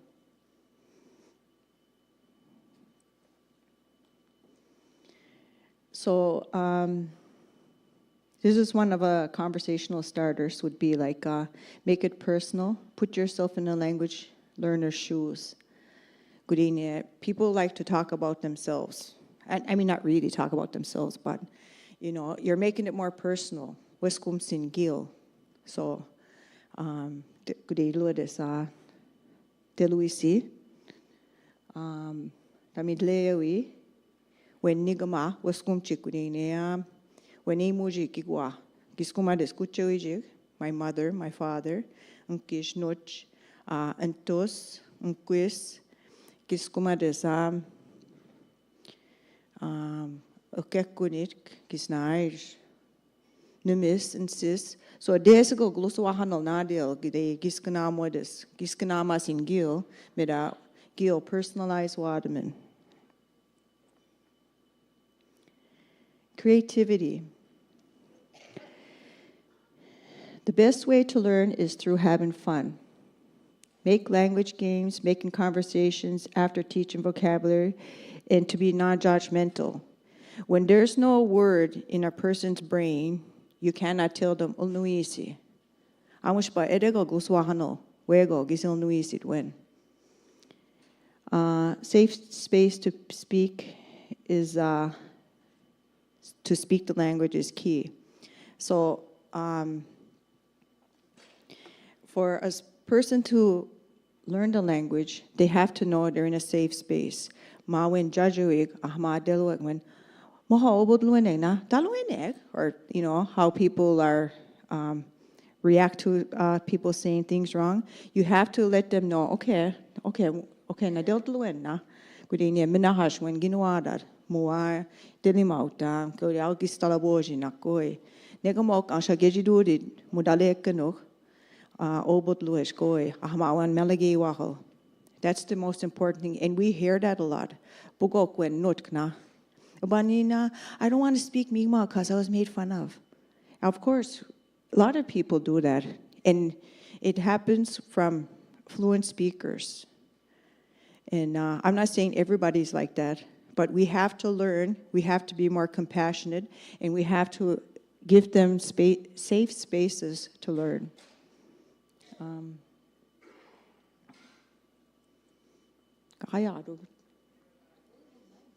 Huh? Oh. I don't know why. Oh, he's back. Julian is back. So I've learned that throughout the years, Nin, on language. And it's like you don't want people to shy away from it. So when I was in the Mi'kmaq immersion program, when we started 23 years ago, Lunas, half of the kids spoke Mi'kmaq and the other half didn't. So we had to try and find ways for kids to be able to converse in the language and teach each other. As time went on, there was a lot of English-speaking kids coming into immersion. And we'd be lucky if we had 2 or 3 speaking Mi'kmaq. And it's still like that to this day. And we all know language starts at home. Kijidog na. And so in 2019, I went to the high school at Alison Bernard Memorial High School. And I taught there for a year. I taught language. And I had 3 classes. And I asked them, what do you want to learn in this class? And I kid you not, 85% say, I want to learn how to speak the language. I wish my mom taught me. I wish my dad taught me. So, you know, it says right there, Negomok, they were truthful of how they felt. I'm not sure, I never really displayed our thesis, Sharice and I. We, at least Marissa, when she did the introduction, we did a research on the immersion program. And we interviewed so many people, and we transcribed, transcribe Wadweg, Ilnuit, Aglasia with Uchidai, we got again la. Do Bugok Nadia Nemidon, Danju Bemlugadamek thesis, Bugol Nemiduego, not just learning the language. We saw how culture, Dandeloti, respect, and even like policing, Dandeloti, kids, hey, Bepsi again, na, Bladigo, na, Bladigo, and you know what I mean? So a lot of people noticed that, the teachers, the parents, and stuff. Even to this day, like, kids are misgig that immersion didn't go on. Why did it stop? You know, why did it stop? It was a good thing. So I was just there for a year, and then I moved back to the immersion. Abijasiap. CBU. I'm teaching Mi'kmaq language. A lot of my uncles would have modahan. Bugoko Woltego ba Walaptama, you know, Milky Gilnam, Negamoy. Meganamwe good Mi'kmaq conversation, nouns and verbs, Akoy de la Mok. So Amuriji classroom could in Nige Bahalotiji could in Yankus Nemiduri Goya.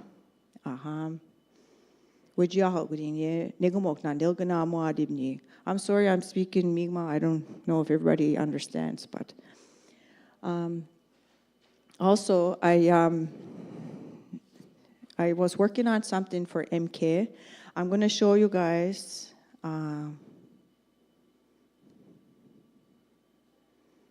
Where's that guy? Alex. So I'm going to be showing you guys what I've been working on, and it's adult immersion. And this is owned by MK, so nobody be taking pictures or anything like that. They're going to be sharing this when it's all complete, but I just asked if I was able to share. And the reason why I'm sharing this is because I went to, a group of us went to Listigush. Dimkaldayagab Listigush. We went to go see how they're teaching language. And, you know, it's cool. And, you know, I was like, freak, man, we could do more stuff. We could work more on language and everything. And then we went to Mohawk territory.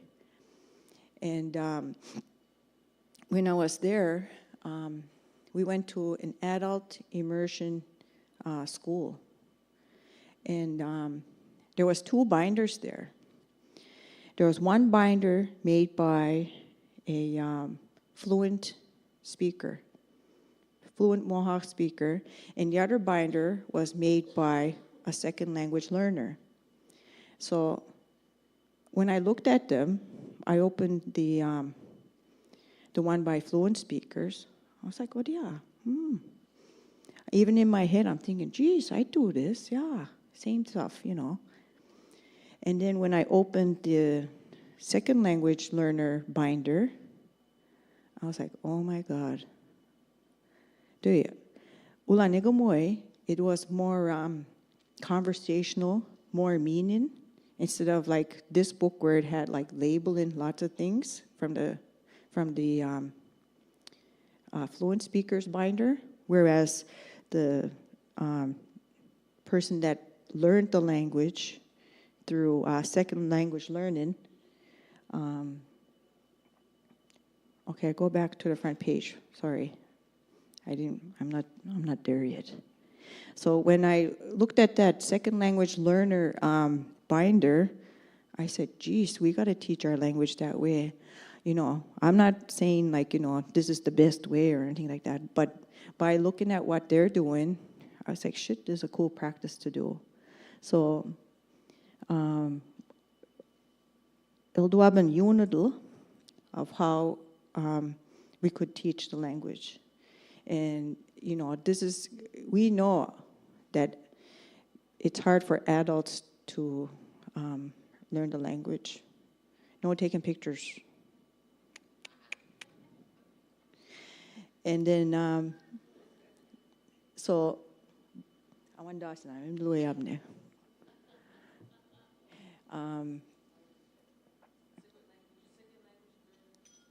So, Gejidog has fluent speakers that, we know inflections, we know animate, inanimate, we know the tenses and all that, because we were young when we started learning this language. It was embedded in us. Now, as adults, it's hard for them to understand, like to distinguish animate and inanimacy, the tenses and all that. And so it's going to be more difficult to teach and to learn. But there's people that are passionate enough to want to learn the language. So the units, how I started off was Unit 1, Smith-Francis orthography. And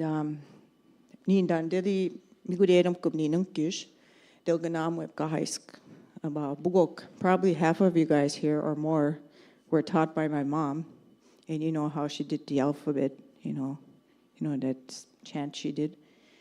And then as time went on, when we did the immersion program, we did an alphabet song.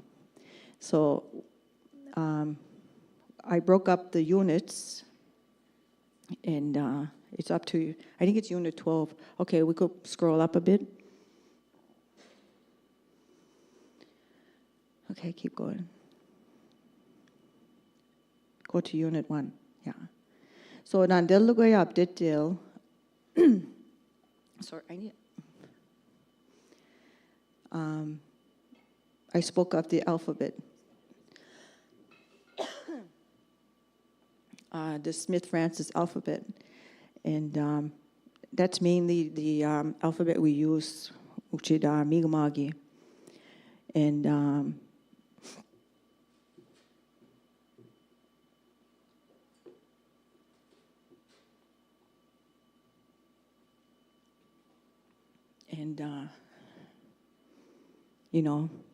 here's the alphabet, but there's 18 characters, there's 11 consonants, 5 vowels, and apostrophe.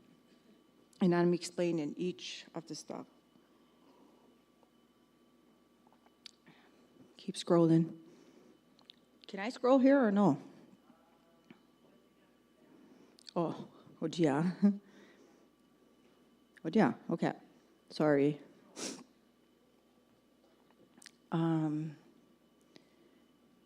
So it's just giving like little bit examples of how the sounds go.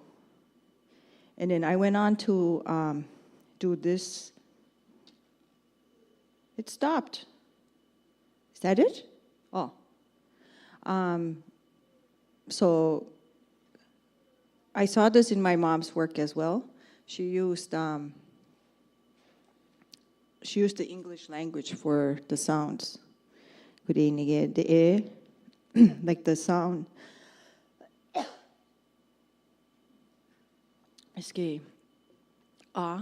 in aunt. So, they could make these sorts of comparisons. Okay, keep going. Keep going all the way. And and then even I put the L, M, and N in there as well. I also spoke about the importance of the apostrophe. About, Gesalo, I love you. Gesalo, I throw you into the fire. Gesalo, I hurt you. So you got to be careful where you put the apostrophe. It may be spelt the same, but the apostrophe is very important. Okay, keep going. And also the schwa.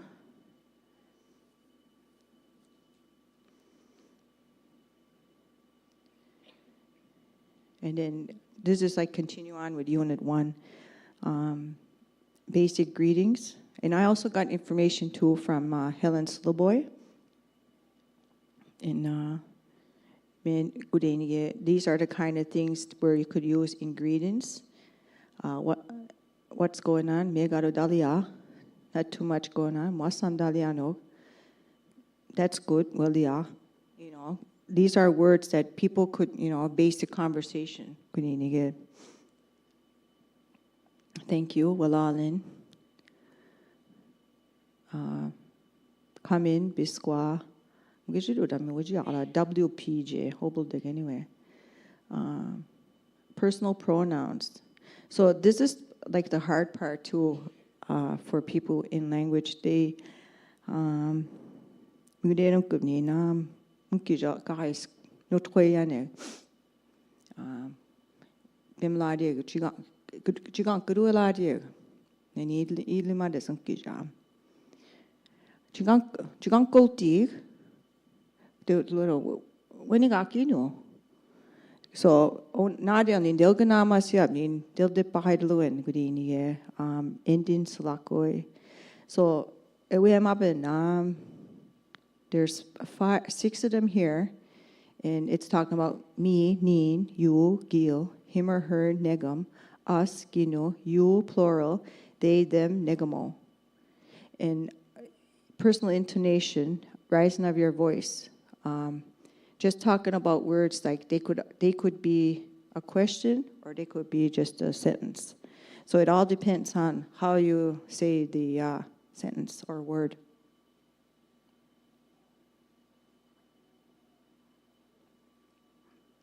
Verbs for liking and knowing. So this is where we start with the animate or inanimate. I like or love, gesalk. I like, inanimate, gesadum. I know, animate, gejig. I know, inanimate, gejido. And then you go on to like the particles where you're connecting. You're making connections. Okay, keep going. Yes or no questions. They don't need explanations. You just ask the question and they'll say, gis na moho.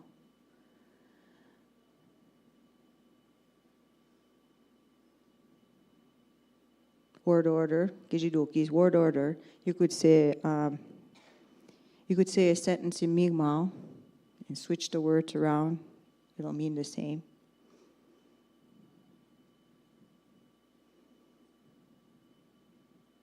Okay, keep going. I know there's more clan names, so I just have to look up more. Kinship terms.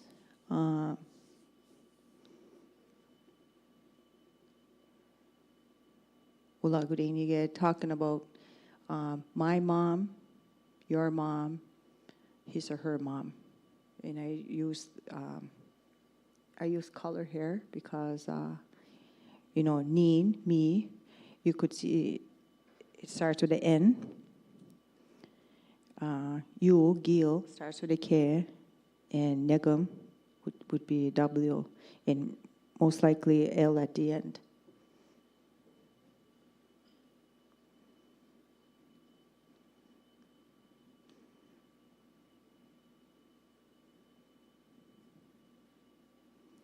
numbers, animate and inanimate.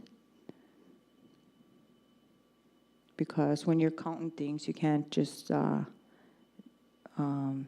if it's stuff that's inanimate, no dish, taboko, nesisko. But if it's inanimate, you say it differently.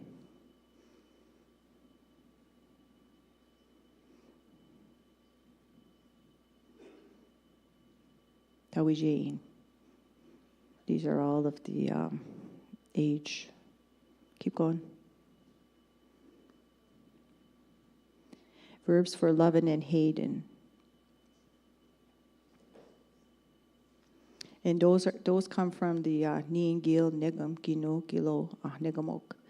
So can you go up a little bit for a sec? Sorry. To love, animate. To love, inanimate. To hate, animate. To hate, inanimate. You don't. When you're teaching the language, it's not everything that's all positive. You're also teaching the negative part too. Okay, keep going. This was hard for me to do, being alive and dead, but yeah, young and old. Part of life, yeah. Commands to ask and tell, to ask and then to tell. And this is unfinished. I'm not done, so I still have to look up more things. Negating statements and commands. Jugue, come. Mukjuguo, do not come. So it's all like, you know what I mean? Stuff to, if you're telling somebody to do something and then not to do something.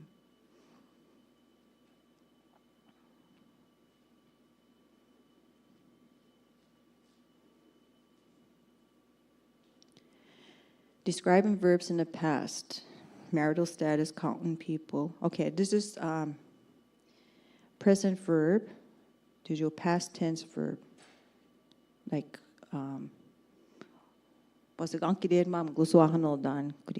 talking about verbs for now, like I walk, I ask, I think. And then the past tense of those words. Okay, keep going.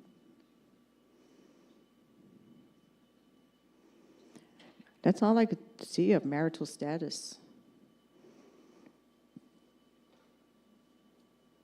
Nilko, idago me. Wujidwa. Counting people and animals.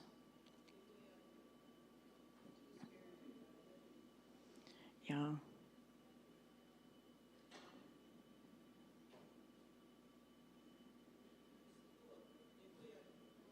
The great idea. We're together.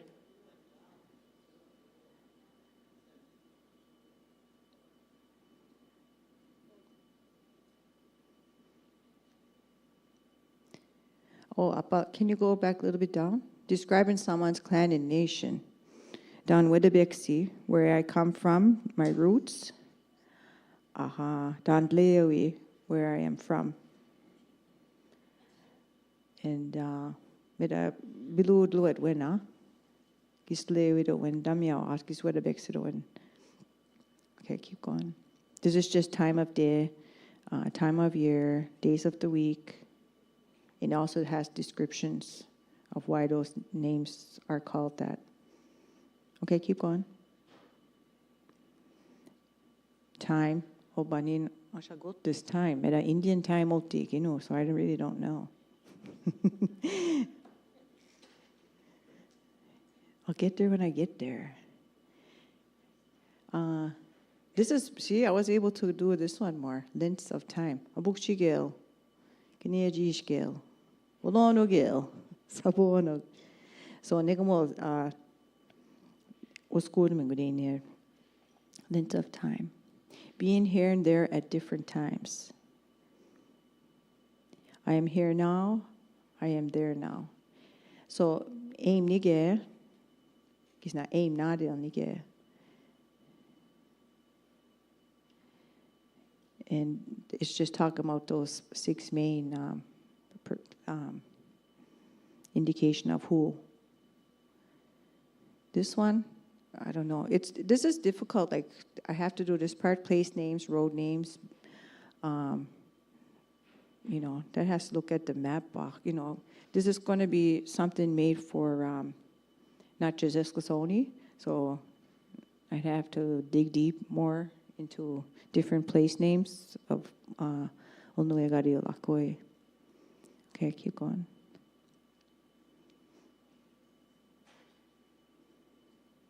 All of these stative verbs are from I or me singular. So I separated them with emotional, possession, mental description, and perception. You see the perception there. They're the great nudum, wetdum, samadu, samalk, animate, inanimate, nadilapide. Okay, keep going. Active verb versus negating action verb. Elogwed, mo elogweg. Ewe wasigub, mo we wasinugub. So it's also stating they're doing something and they're not doing something.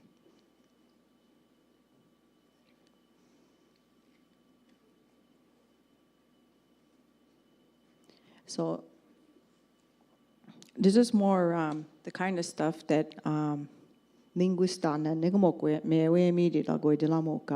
intransitive verb, animate intransitive, inanimate intransitive. So edegel biludegel kunini miskok, animate intransitive, miskik. It is big.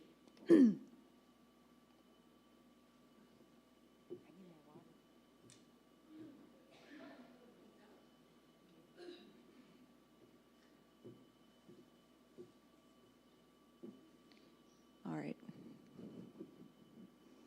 Baweg is not bawya. Gisigawiyet is not gisigawya.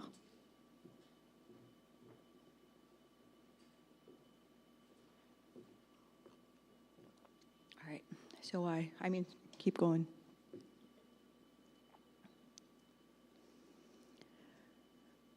Okay. So this is the active verb constructions negating active verbs.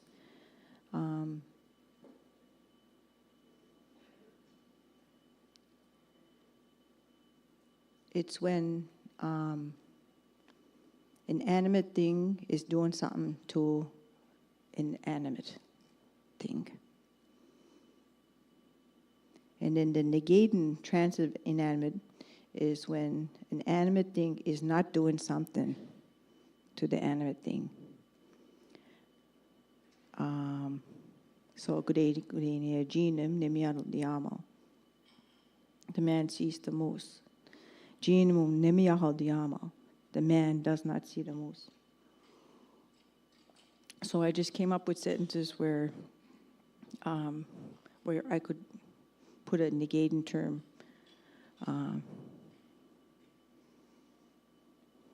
Okay, keep going. This is an animate thing doing or an action to an inanimate thing. And then an animate thing not doing something to the inanimate thing. And so that's how I was doing the comparisons of the two.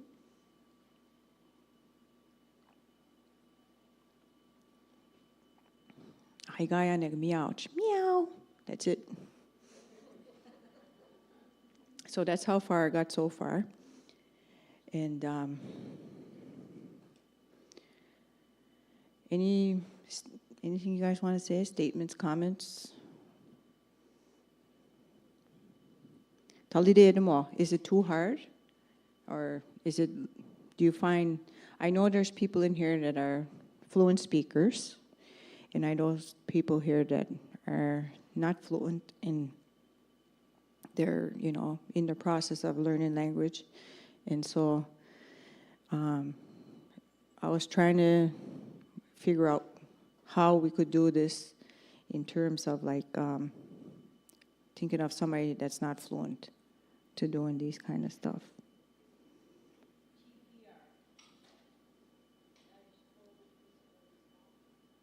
Yeah, total physical response.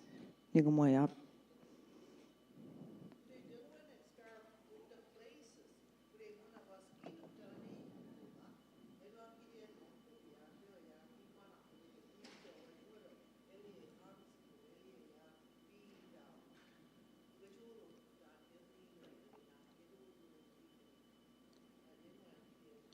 Yeah, good day, Nigayam. Edago, good day. We go ma, Delo Adjing, mo be down. Babke, yeah. So, you know, good day, so on your dig, huh?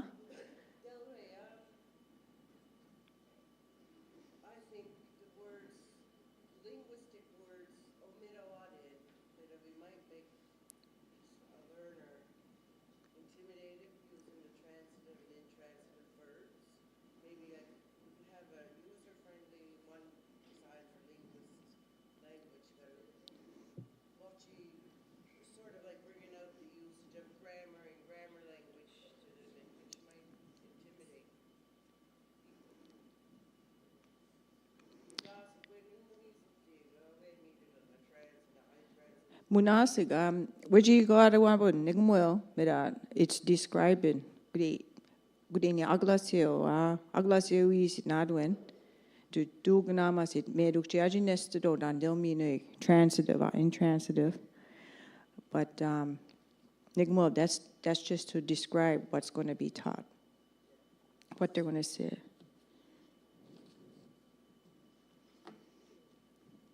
Well, then. I know they're intimidating.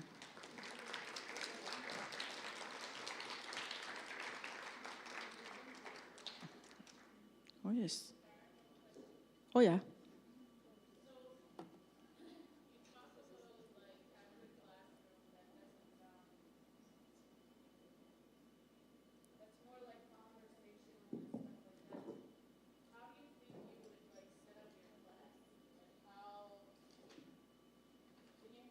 Yeah.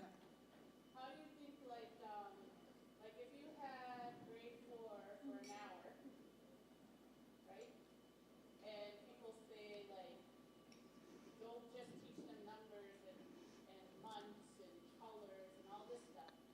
Like, how would you go about teaching someone in grade 4, potentially Aglasio kids, Mi'kmaq language? Like, with all of that, where would you start, or how would you structure? Well, so conversation, when we're talking about conversation, Deluisi, Leowi. Remember I was showing that little chart? Yeah. Like, you know, starting off like small like that. Even if you look for stuff up in Google, what are small talk, and even you could use those, wait a minute, Pablo, those flashcards and stuff like that, like to teach them those kind of phrases. Or, and she spoke of TPR, you know what I mean? Showing, you know, Ajimpai. It's not Ajimpan, you know, those kind of endings and stuff. Ito resource la MK Danawe Middle. They have those things, and you know they show pictures and stuff, but to have them to actually say the words and to be able to say it in Mi'kmaq and to have meaning for them to actually know what they're saying. There's also Laura Big. She went to she graduated from Nadmel University down Elogat Gubin. She did assignments and stuff, and she found this. I'm not sure if you guys went to Laura's her talk, but she showed me the other day at a birthday party where, you remember how we used to use that language master, that thing that it goes through the tape strip that goes through when you're saying something, like the teacher will talk, and they could mimic what the teacher's saying and what it means. But there's also this thing that she had, like these discs, and you just put your phone on there, and it'll talk. Like if I had a disc on one of those sentences, and I set the sentence, and I put it there, and then it'll say the sentence that I said, and then you could in turn also say the sentence, trying to mimic what they said.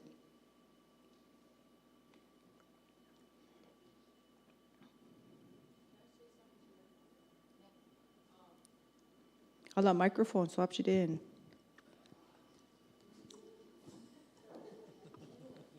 This is a sharing of best practices right here. Just going back to your comment, I get when I started, I was told, okay, we need to take the colors out. We need to take the days of the week out. We need to focus more on conversation. And what we don't realize is those days of the weeks have conversation. So when you're singing the song, you're teaching them the days of the week, but you're also having a conversation and you don't realize.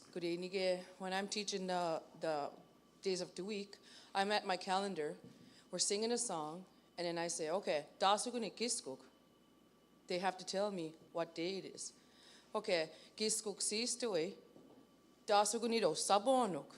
And they reply, sabonuk newewe. Not realizing that you're conversing with that child, even with colors, dalamug, dalamuksit. If they're responding, that's conversing. So you may think it's small, but those words, you're building their vocabulary. Eventually, they'll be able to converse.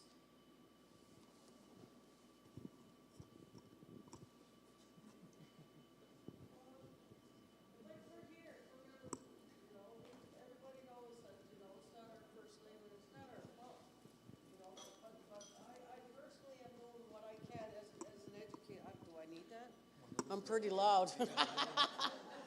But as an educator now, like I'm doing everything I can for our kids to feel safe about their culture, to feel that their identity is so important, and the language is really important. And I'm not fluent, man, like by any means, but just talk to me in Mi'kmaq, man. I'll answer you best way possible, you know, like, and I just think it's important. And because we get judged a lot, you know, we get judged because we don't speak our language, and it's not our fault. My father went to residential school, you know. He was never proud of his heritage, but I am, you know. I broke that cycle of not being, you know, proud, and I am proud. So we just have to, you know, like help each other out, you know. Like help each other. Every community, help each other. You know, stop judging each other. We need help too. You know, that's all I can say. I mean, I love this. I love these conferences because we get to network, I guess, and stuff. But really, like, we need a lot of help here in our community. And that's all I'm going to say. We need help. Thank you.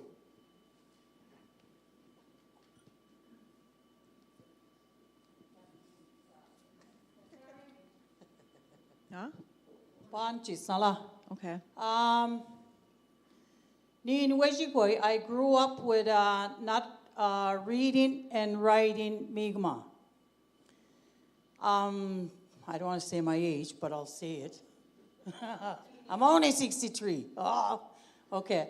I'm still in the process of learning my language. When I was young, they used to teach us like big families one time, right? Big families. So growing up in Eskasoni, in my household, a lot of us, and if you spoke any English, agalasie na maligamolta kikama, when people, your siblings would laugh at you. Okay. So, Nina, good luck, I had my siblings, and it starts in the home. And I noticed, like I've been working at the school as a TA for 23 years, they always put down Mi'kmaq teachers, or the teachers. Like, how can my kid learn this, learn that? Like, you know, it all starts at home, plus the community.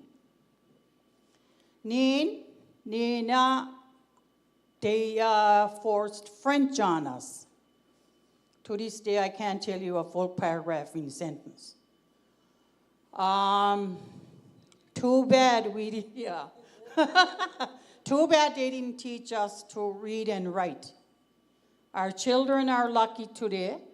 This could be day one for some children. We could keep away the negative part of it. The positive side, we'll have a better tomorrow. So I'm not if you go in my church, I'm in the fourth seat of the Mi'kmaq choir. This is how I'm learning my language.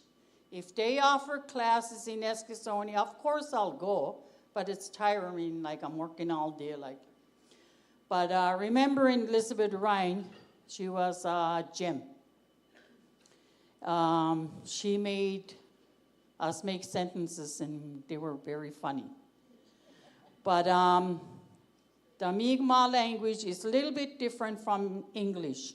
The letters are less, and you got to take that way of thinking of thinking in English, like that alphabet. It's really hard. So hopefully someday I can say I read a page of Mi'kmaq. I'm still learning, and well, good luck all anyways, and keep it up and don't let anybody stop you.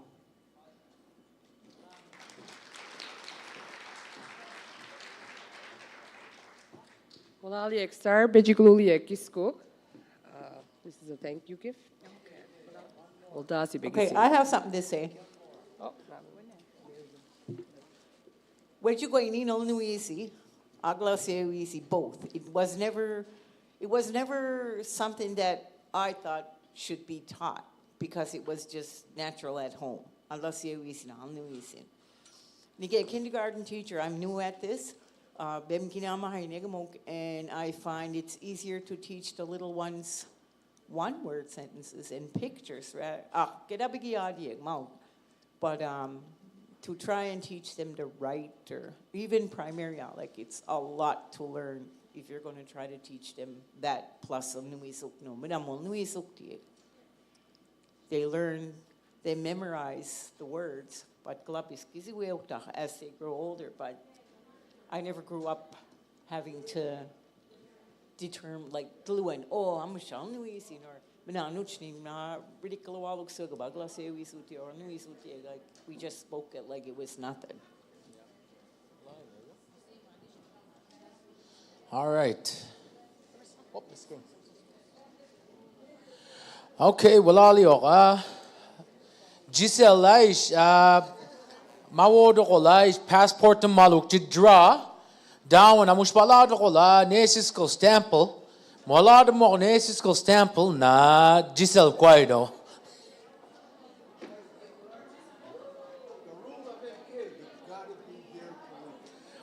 Amunalai, this is not Eskasoni rules. Amushpana mani eikto. Amushpana imen no kchidais la draw. So twisin na mais. Bijada zig draw mo imunek na mumezna moon. That's just the rule. Amushpaimen to get the draw. So down in the Giselle Lake kula na mi go joik. So we go guys down when I star detail nurse adne amuk for your last stamp down when I book it like session. Igana moga Giselle. Well, like not me Giselle. Good job, Giselle. The Mayman.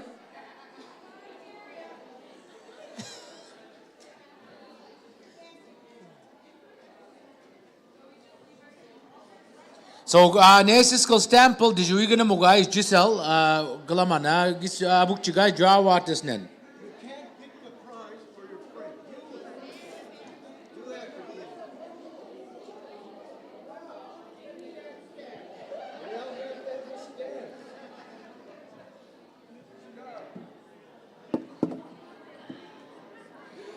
So, guess some guys,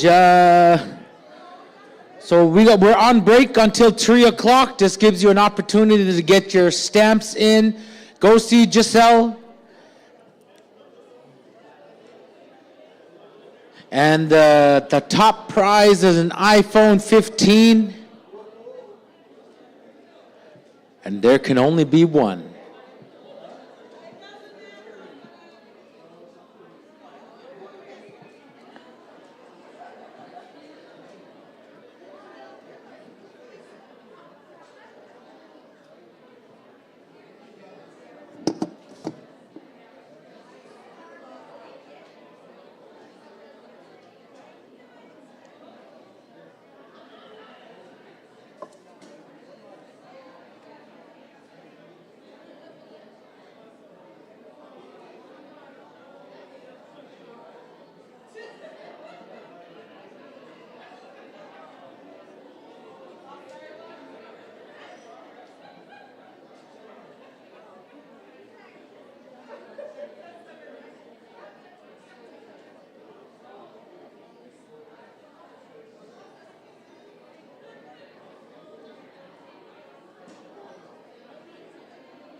Hey, Darwin, menais, bedoy, menogish, ang kubega du didecto, bedoy.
Okay, when I may na regard mo do in the bucket.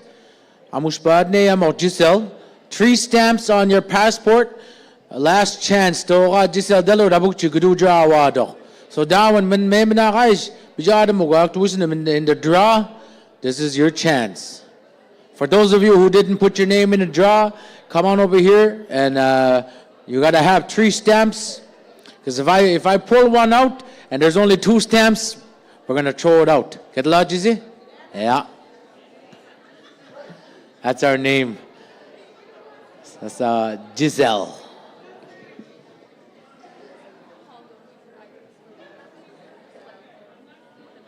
Okay.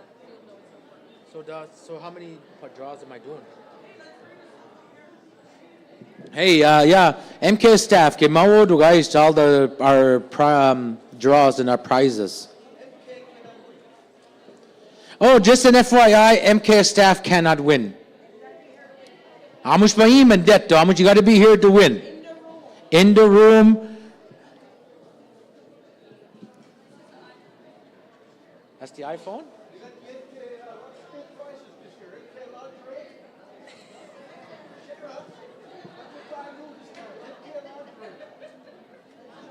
Not this year.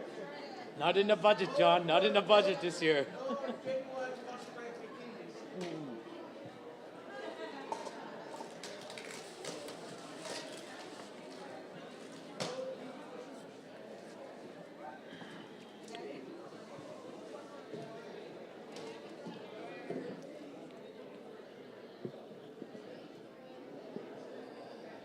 So again, if you have not received your, for the draw, come on over here and put your name into the draw. You need 3 stamps. So if anybody who's just getting here,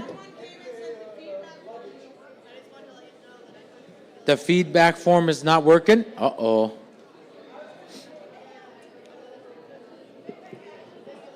Okay, thank you. When Gizido, who made it? Daisy? So as people are entering the room, if you have not put your name into the draw yet, come up over here. See Giselle. Your name is going to go put into the draw. We have a number of prizes here. Some awesome prizes. Thank you to Melissa Peter Paul as well for donating some items for our draw. Walaliak. We got some, I don't know what we got, some sweaters, some blankets. We got, it looks like a luggage. Ooh, MK luggage. What is that? JBLs. Ooh, fancy. Go bidak, nagamoy. What's in there? Ooh, all right, a goodie package though. We got a number of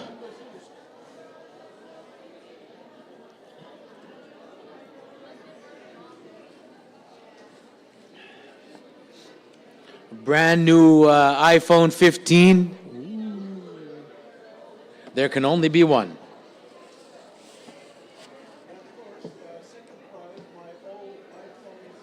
Yeah.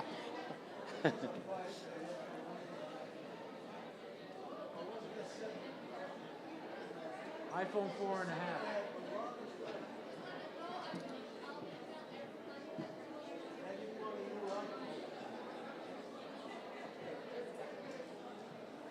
So just we realized that the form on the fillable form is not working. The link is not working. So Daisy is going to email all our participants the form for you guys to fill out. So we're gonna get that done right after today. So again, if for those people who are coming in, you can bring them up here and put them inside the bucket. For those of you who are just entering the room, for your draw, please come over here and put your name into the draw. Amush manawanik to. Munamon nagisi mo ka ase kisa mo nei mukmishino gom kis naguji mo gadlik tumat. Amush manawanik to det lami gom ko.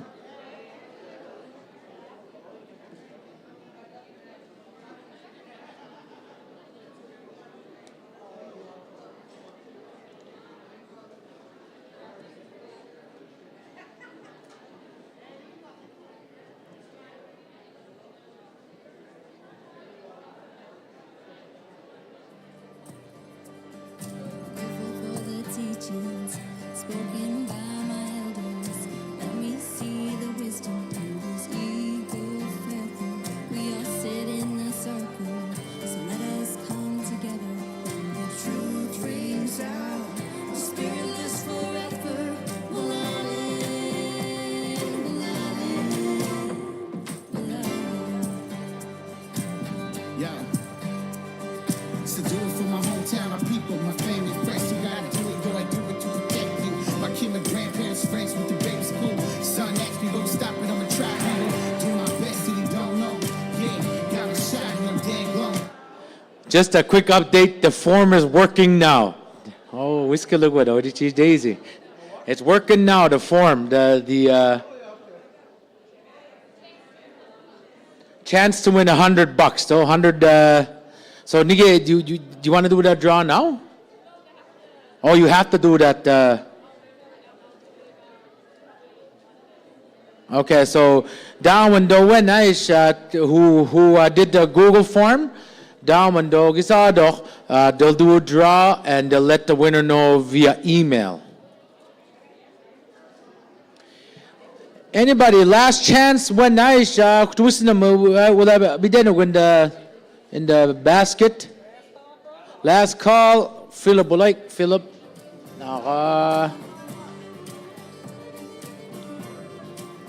Akaya.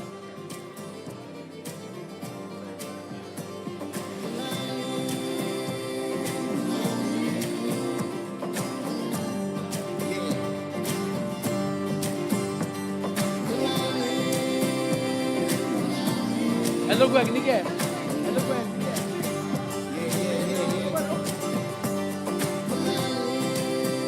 So, muelo ganuga.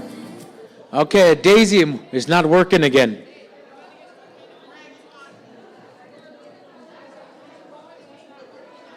Which phone is it not working on?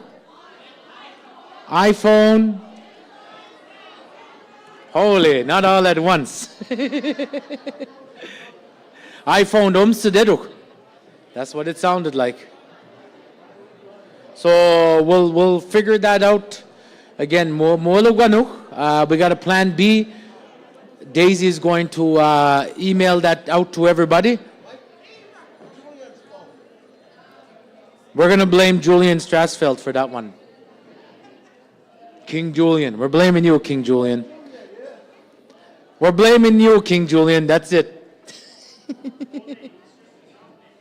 He's just a sound guy, but we got to blame somebody. All right, last chance. When do you want to do draws before we do like closing? Or want to do like Michelle though? We'll do our closing for it. We're going in order, so you can't pick your prize. Okay, so Giselle's our NMK. There's a Sarge Junior, then we have a drill sergeant. Now drill sergeant then will like. Because the drill sergeant now really wanna be Sarge, huh? Boy.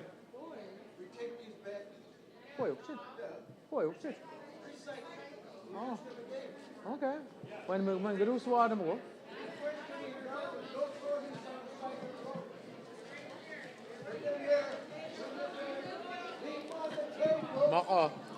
Makador. John, Makador. COVID, personal item. Still COVID, alasik.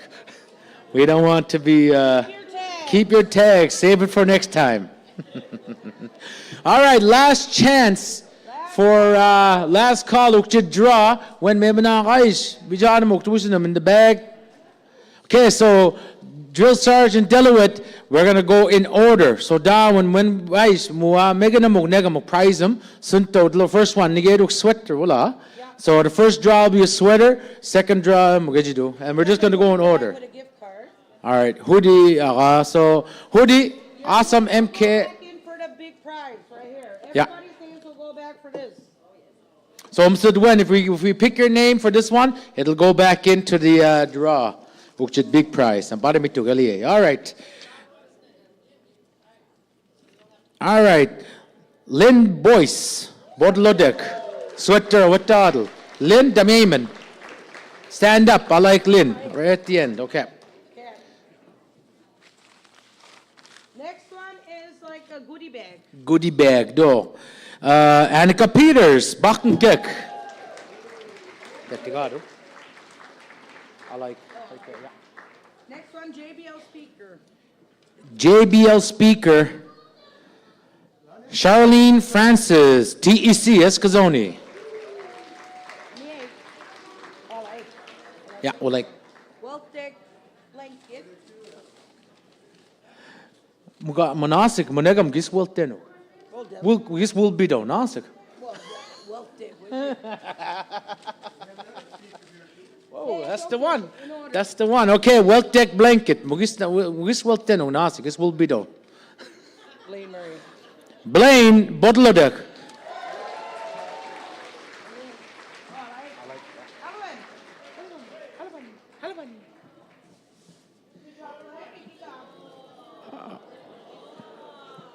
awesome luggage, MK luggage. Shake it. Come on, yeah. Baby, we're gay. Come on. Shake, rattle, and roll. What say, Glappy? Sige, I love it, Nanda. Na, gika. Oh, look, it's a Gika. crumple. Crumpled one. When crumpled one. When edo. Dus, where go omak.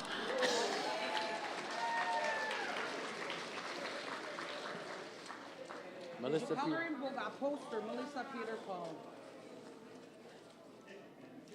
All right, poster, a coloring book, Melissa Peter Paul. Florence Dennis Escazoni. Oh, I like. Yeah. Good name, come on, Gil. Ni making them? Yeah, sweater. but say MK sweater. sweater. MK sweater. Oh, Gil, make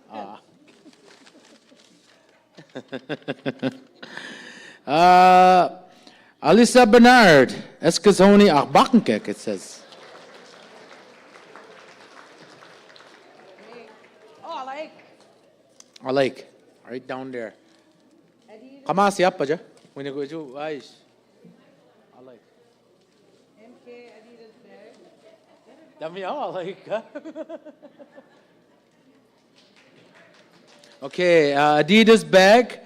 Caroline Jador Escazoni.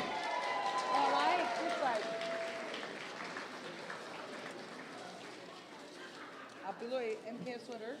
Below MK sweater. No, the open pack of gum.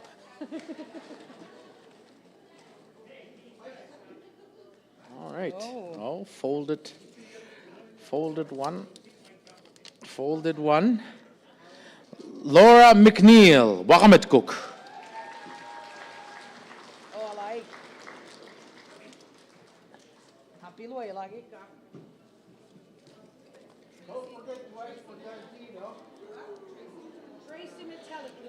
Tracy Metallic, do reis la gizidol, ledo.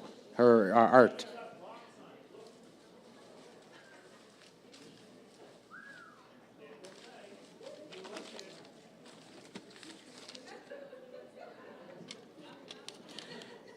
Precious Escazoni, Precious Young, eduga. No. JBL speaker. Did you pilo ya JBL speaker nige? Yeah, before the iPhone. Michelle Damik. Michelle, gusto you go with us?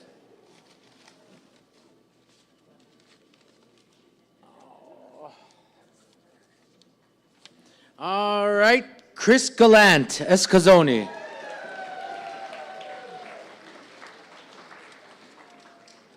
Abijabijada Wiggle, Aisha, for the big iPhone 15. Amunina. I'm not John, you know, and say Squalux. No, Michelle, like, we come, Michelle. Michelle will get the blame. Yeah, Elsa would have money soon. You know, na.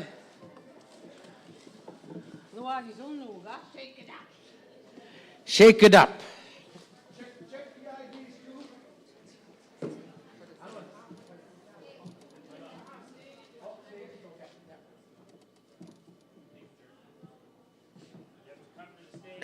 Someone always need. This teacher works in Escazoni.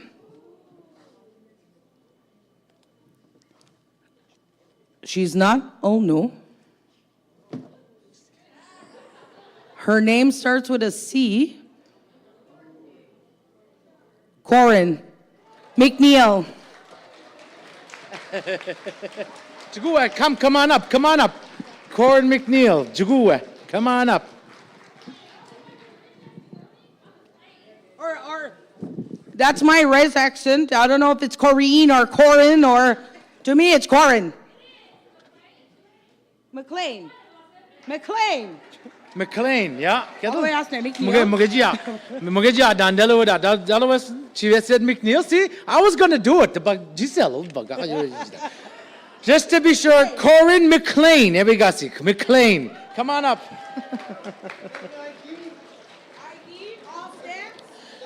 Hey, just before we go anywhere, I just want to invite the Director of Language and Culture, Michelle Johnson Marshall, just to say a couple words. All I know we're in a rush, but it's been a wonderful day. If you have any suggestions for next year or for the following years, please do so. Thank you to the organizers, volunteer and the MK staff. It's wonderful. We pull together as family, and it's been like that all along. Thank you to presenters. Drive safe at home, and our elder's going to do our prayer, so please let's just stay until our elder has done our prayer, please. Thank you.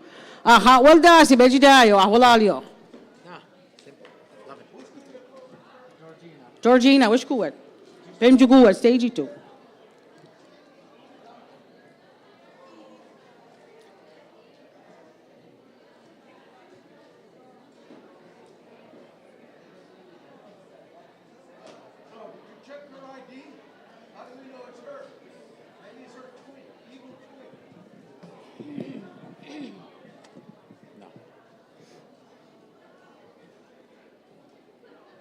In the name of the Father, and of the Son, and of the Holy Spirit, amen. This prayer is for each and every one of us to arrive home safely. Saint Michael the Archangel, defend us in our day of battle. Be our safeguard against the wickedness and snares of the devil. May God rebuke him, we humbly pray.